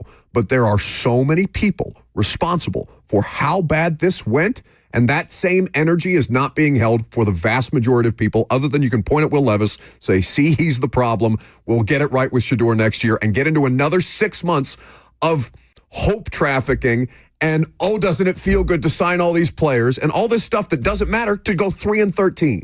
The same thing that they did last offseason. This sunshine pumping, it's nonsense. And I think it starts from them. It starts from them. There's a report out in ESPN today about the vibes in the front office and how everybody likes how it's basically collaboration, but not using the word, from Jeremy Fowler and Dan Graziano. Nobody's happy over there. The vibes in the building are good. It's a nightmare. It's 3 and 13. Help me come to any conclusion other than you are basically saying if you don't believe they should fire everybody and clean house, then you are making excuses and that 3 and 13 is okay. We can do it Monday. Okay, that's when you're going to tell us that you think they should fire everybody. I might. Okay. Thank you for this preview. Very politicky of you. What are you, a state senator? No, we got to do a show Monday after their season's over and people are still playing meaningful football when they're not. 615-737-1045 is the number if you want to jump in. How about Chuck? Yeah, hey guys, I appreciate the bit here. I think Titans fans have certainly checked out. I do want to remind the host here that half of our fan base is Vandy fans, and settling for losing is kind of the way of the game there. But the fact is that Amy has resided to losing, can't replace the owner. It's like people holding on to AMC stock just because they love the place, right? I mean, I'm a PSL holder. Every time I get feedback from whoever my new rep is today, they let me know the new stadium's coming. So, Titans fans wanting to wait 3 more years to not bite the bullet and suck are going to wait it out. In the meantime, anybody covering or investing in the train wreck that has become the Titans is going to be biting the bullet. I'll hang out and listen to the guys. Thanks for the call. Vandy's a very different kind of, you could speak to that better than I could about how Vandy fans, and there are some of them who have stuck through the worst times, and Vandy's been a pretty down program relative to the rest of the SEC for a period of time. I don't think that necessarily translates to Titans fans, but there might be some crossover there. Yeah, there's Titans fans from every background. There's obviously a large portion of Vols fans. There's a ton of Alabama fans after Derrick Henry and Julio Jones. That's, there's I think Titans fans in Kentucky. Yeah. Samuel Zachariah says something interesting here. Bucks acting like Brian Callahan has Jason Garrett-level job security. And this is on YouTube. If there's not significant strides made next year, then he's gone. Simple as that. And that could be so. But I know it's impossible to not make it about the specific parties involved, but let's just say generally, okay? If you've got an NFL owner who's on the fence about what they have in place a year after making pretty sweeping changes, regardless of what the organization is, and they say, I'm not super confident in how this thing is going, but for the sake of stability, let's give it another shot in the upcoming season. Just to fire them halfway through if you don't get the kind of results that you're looking for. If they themselves, not even making it about Amy, but if they themselves don't have the conviction of the changes that they've made it, and they decide halfway through the season that the results that they're seeking after bringing them back aren't being met, does that connote stability? Because there's precedent for that here. That happened.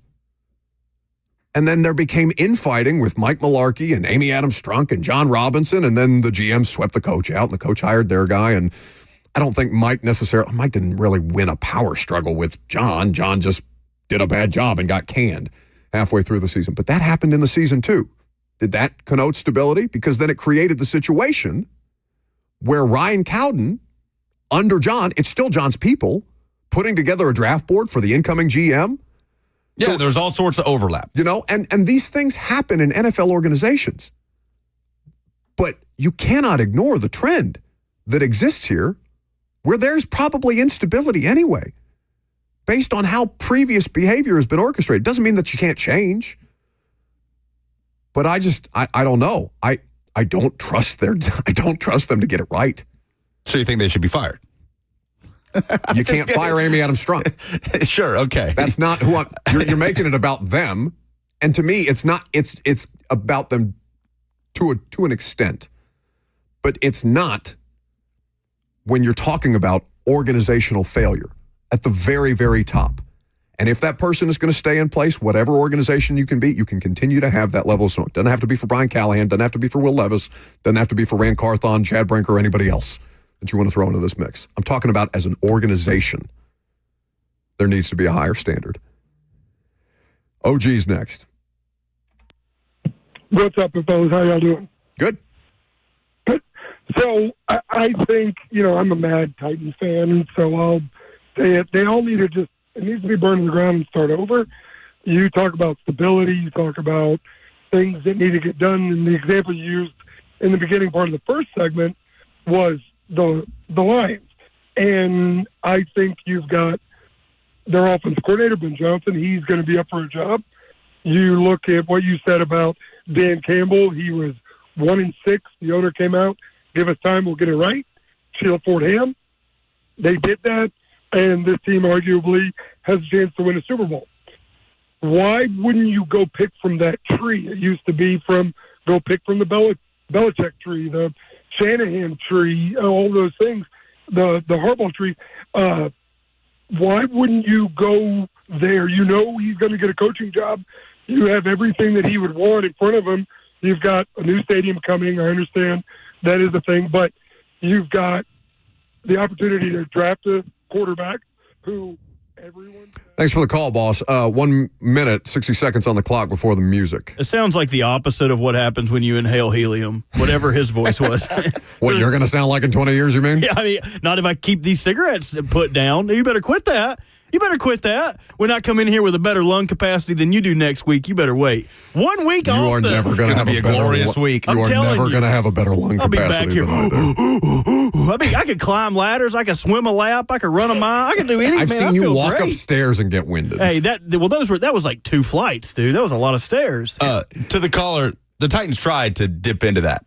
The Patriots? No, Ben Johnson. He's talking about Ben Johnson. He declined the interview. Yeah, he declined the interview. And just the same way that, what's the Commanders general? Adam Peters. Adam Peters declined the interview. And they did interview Aaron Glenn, the Lions defensive coordinator. Also, the Belichick tree is famously disastrous. Not good. Disastrous. Here's the thing about this, because I will acknowledge that it's not calling for people to be fired. We can talk about this on Monday, but there would, if you were to clean house after, a short amount of time with these two people in place, you would connote outward instability. Maybe you're not stable, but you can hide it really well, right? You can cover it up, and you can fool somebody into taking a job where it may not be the best possible fit or the best possible situation. Ben Johnson's going to have options. Coaches with options are going to look at places that seem not stable and say, well, no, if I'm going to have another opportunity, like a veteran experienced coach or a veteran experienced GM. Gentry's arguing for them to fire Rand Carthon. Gentry Estes of the Tennessean is arguing for them in the newspaper to fire Rand Carthon and Chad Brinker and bring in an experienced, proven general manager that has the faith and support of ownership. Who the hell is, who's out there to come in and do this? Who is this sage, wise person that's going to come in here and view this as the best possible job? You have to take that into consideration as well, which is why I understand that there's flaws to my argument here. I totally get that. And I'm not arguing on behalf of firing anybody. I'm arguing on behalf of standards at the top and that they're not being met. And that has trickled down to every level of the organization.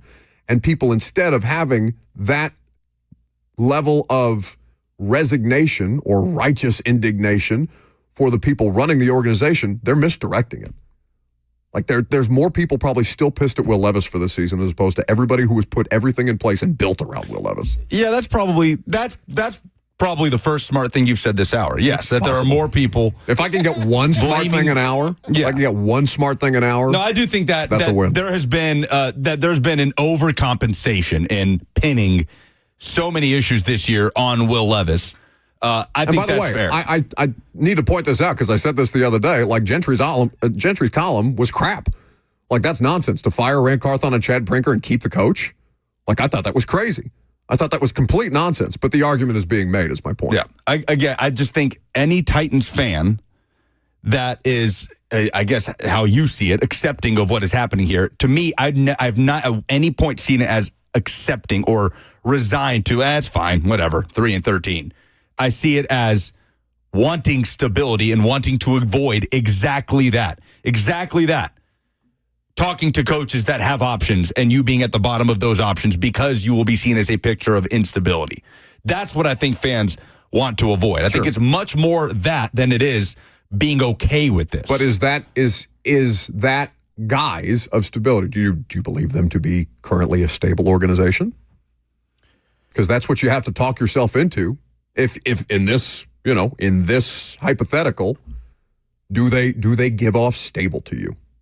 No, nothing is good enough right now. There are some places that I think that locker room is okay. Like I think that they could benefit from having a few more voices with a little more experience and not just leaning on and they got a lot of youth, right? They're trying to regenerate the roster organically. They're leaning on guys like J.C. Latham and we've talked to Jarvis Brownlee after damn near every game. That's a rookie 5th round pick at corner having to deal with media the way that, Derrick Henry would or something like that. Which is not, it's not the same thing. Those people haven't done enough, seen enough, experienced enough in the league to be able to have that level of command over dudes that are in their 30s with multiple kids, people that have families at home. It's just different phases of life. They're in a transitional phase for sure. It's also the easiest conclusion to come to, that because they're 3-13, nobody there in charge knows what they're doing, and you got to move on and clean house, right? It's not definitive. It's not as definitive. I'm not saying that nobody in there knows what they're doing. I'm just saying that there are a bunch of different directions that people are pointing at, saying, okay, is this vibing with this? No. Is this working here? Yes. There's so many different facets of this when you have, just like any company, there's dysfunction in every organization ever, in every work dynamic ever.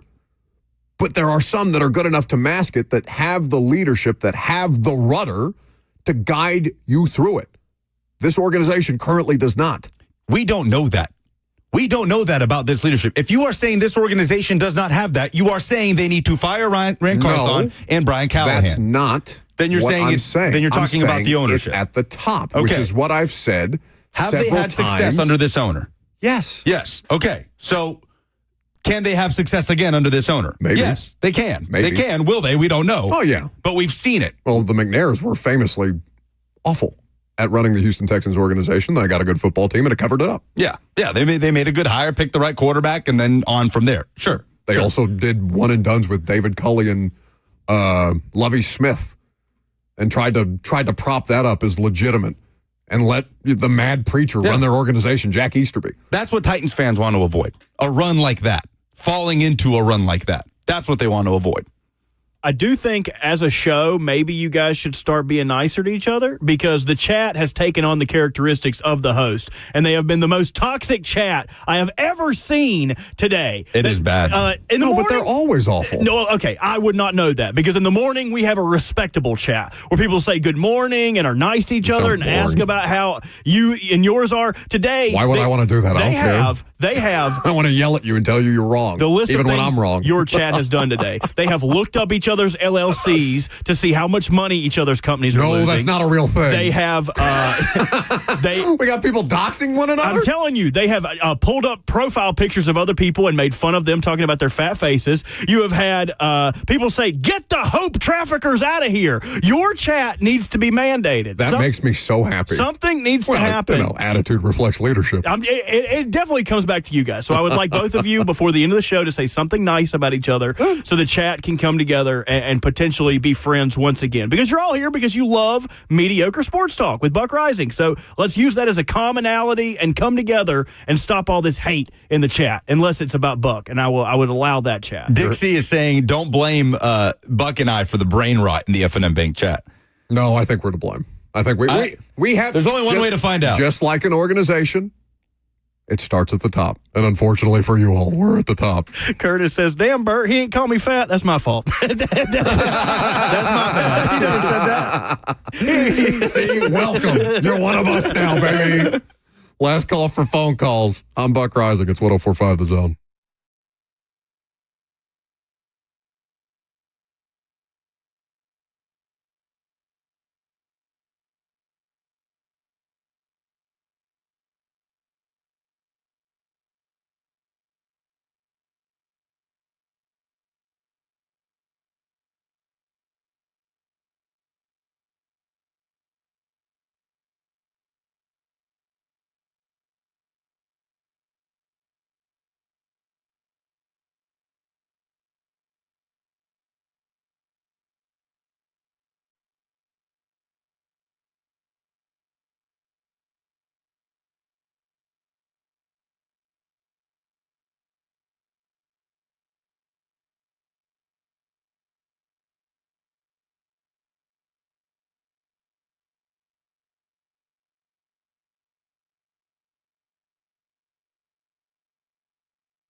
See what you've done? Now that you've aired the chat's dirty laundry, you've got people now defending one another. They're defending themselves against you. You have personally attacked them. I don't know why. Again, I don't know why you're here today, but you've done a lot of damage in the short time that you have been here. 615-737-1045 is the number. Of course, I'm talking to Bert, even though he's not responding to me. No, I'm too busy reading. Jay defending himself for looking up another user's LLC is public domain. Curtis, I never called you fat, at least not today. That's like when somebody's like, oh, yeah, they get his fat, stinky ass out of here. And it's like, hey, I'm not even that fat. Like, I'm okay with the stinky part, just not the fat part. Listen, I've been talking to Jackson about the smell for a long time now, and he just, he doesn't listen to me. Doesn't listen to me. What do you want me to do? Just put a diffuser in here like Sammy did, and we'll just move on. 615-737-1045 is the number if you want to get in there. Is it Randy up next? Hey, Randy. Hey, Buck, how you guys doing? Good, buddy. Hey, so I had something pop in my head while you were talking in the last segment about a popular figure. Jason McCourty popped in my head as somebody with national attention and the national platform that could be somebody that would speak out. But about halfway through the season, I got to the point where I would turn on the radio at 10 o'clock just to hear the breaking Titan news sound that Callahan's been let go, because I haven't seen anything from him. I mean, there's been a couple of games, but this is the first season that I can remember that there have been multiple games that have been fireable offenses. And it's not just a one-and-done type thing. It seems like every other week there's a game or there's something that happens that's like, all right, that can't happen. So that's where I come from as far as that. And also, I need a petition for a Bad Boys remix for Sad Boy Radio from Bert. Just putting that out there. I bet he would crush that. I think he would, too. Not that I like to give him credit for anything. How about Eli next? Gentlemen and Lucas, nice to talk to you again. How about that Vanderbilt dub over Georgia Tech? Way better than Tennessee. But I just want to say, Buck, Suck it, I don't Lucas. know what more you want the fan base to do, man. We've just been having to watch Rand sit back and cook with dog crap. He's giving us nothing, man. All the Titans fan I know, we've just been calling for his job ever since week 6. Honestly, he has shown nothing. This is a 3-win team, man. And, they're selling record low tickets for the home fans at games. I'm sure it's record low merchandise sales going on. People are bitching about it on social media. No, I bet that's still full price. Don't worry. Anyways, I'll hang up and listen. Thanks for the call, Eli. Listen, it's a lot of feedback that I get, and it's a lot on Sundays, and it varies in the same way that Lucas deals with Titans Talkback sometimes. By the way, are you doing Titans Talkback on Sunday? Tune in Sunday and find out. What a tease. You're a pro. Oh, my goodness. But not a gentleman. Not a gentleman. Well, you're a Vols fan, and that's famously a Vanderbilt fan that calls in to bother you from time to time. It is a particular point of shame that the cost of concessions is significantly higher than the cost to get into the football game. That should be and listen, it can be messages like that financially resonate with the people that run that thing. And I'm not just talking about a coach and GM. I'm talking about everybody, top to bottom. The advisory committee that was put in place to put all this new vision that has failed so spectacularly. There are a number of different things beyond the people that you most usually associate the blame with or most easily associate the blame with that have gotten things terribly wrong here. And there are definitely different ways to let that be known. And I think Titans fans have done that in varying degrees. That Jags game was about as sad a scene as I've been a part of. That the home Jags game where the Jags fans didn't travel and you had about 35,000 Titans fans in the building to watch them lose without scoring an offensive touchdown to the Jags. Be curious to see what the Houston Texans game looks like on Sunday. Be chilly. It'd be chilly. Yeah, wear a rain jacket or a poncho rather, or a rain jacket. And make sure you dress warm if you're going to be out there. And good on you if you go out there, because a lot of you support your team no matter what. That's a really, really commendable thing. And I don't want to discredit people that I feel like you've been going the other way this whole hour. Well, no, but I do think there's something to that. Like that's what makes up a fan base. That genuinely, like those people, the people that I am being critical of that would defend 3-13. that still show up every Sunday, like that is commendable. Those people keep us in business. They keep them in business. It's not something that I completely turn my nose up at, but when they are this bad, and I still see stuff like Team Mom, Amy Adams Strunk, and all that positive stuff that keeps being floated out there about it's just such crap to me. And honestly, a great game to take your kids to so they don't end up being the brats that root for like the Patriots and the Celtics. Yeah. Like teach your kids that you can't win every game. I heard you talking about this the other day. This is great. Everything ain't going to be fair. If you bring your kids to these games, they're going to be great fans. No, you can be like me and just resign that Indiana basketball is just never going to be good. No, okay, so you're just telling these people to just quit. Just quit. No, I'm there. Listen, I watched them struggle by Winthrop by 6 points the other day, okay? Don't tell me that I quit. Bring your youngins to this game and show them that losing is a real possibility, and you got to lose in life to get where you want to get. That's real tight. Somebody said baby. Section 104 in the lower bowl is $27. I don't want to hang out with the rich folks. Don't worry, the rich folks. That may be my favorite one of the day. All right, we got to do polls fast here. Super fast.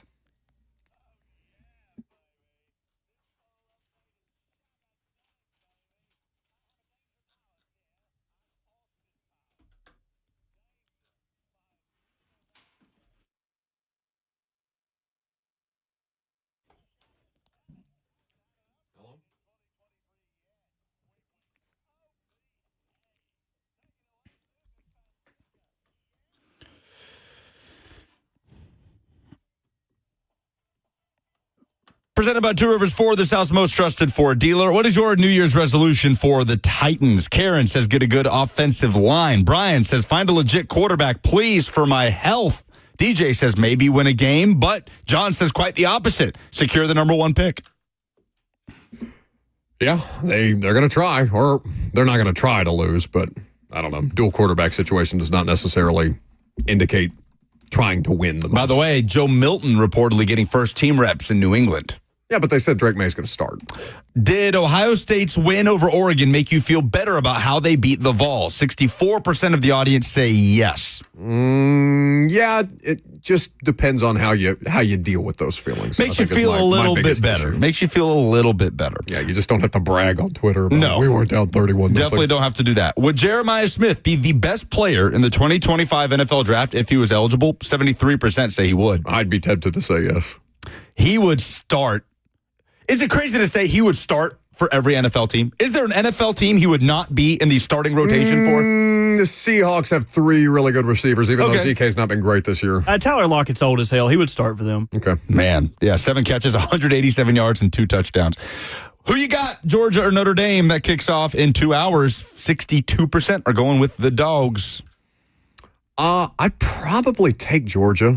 But it's weird because that's the biggest unknown, right? You don't really know what they're going to do, even if you have a pretty good indication based on the SEC championship game. Those are the polls. All right, very good. That's the show. First one of the new year. We're happy to have you. We appreciate you guys spending your time with us. I don't know why Bird is still here, but I suppose we appreciate him too. Blaine and right now. Zach are coming up next. Prime time tonight.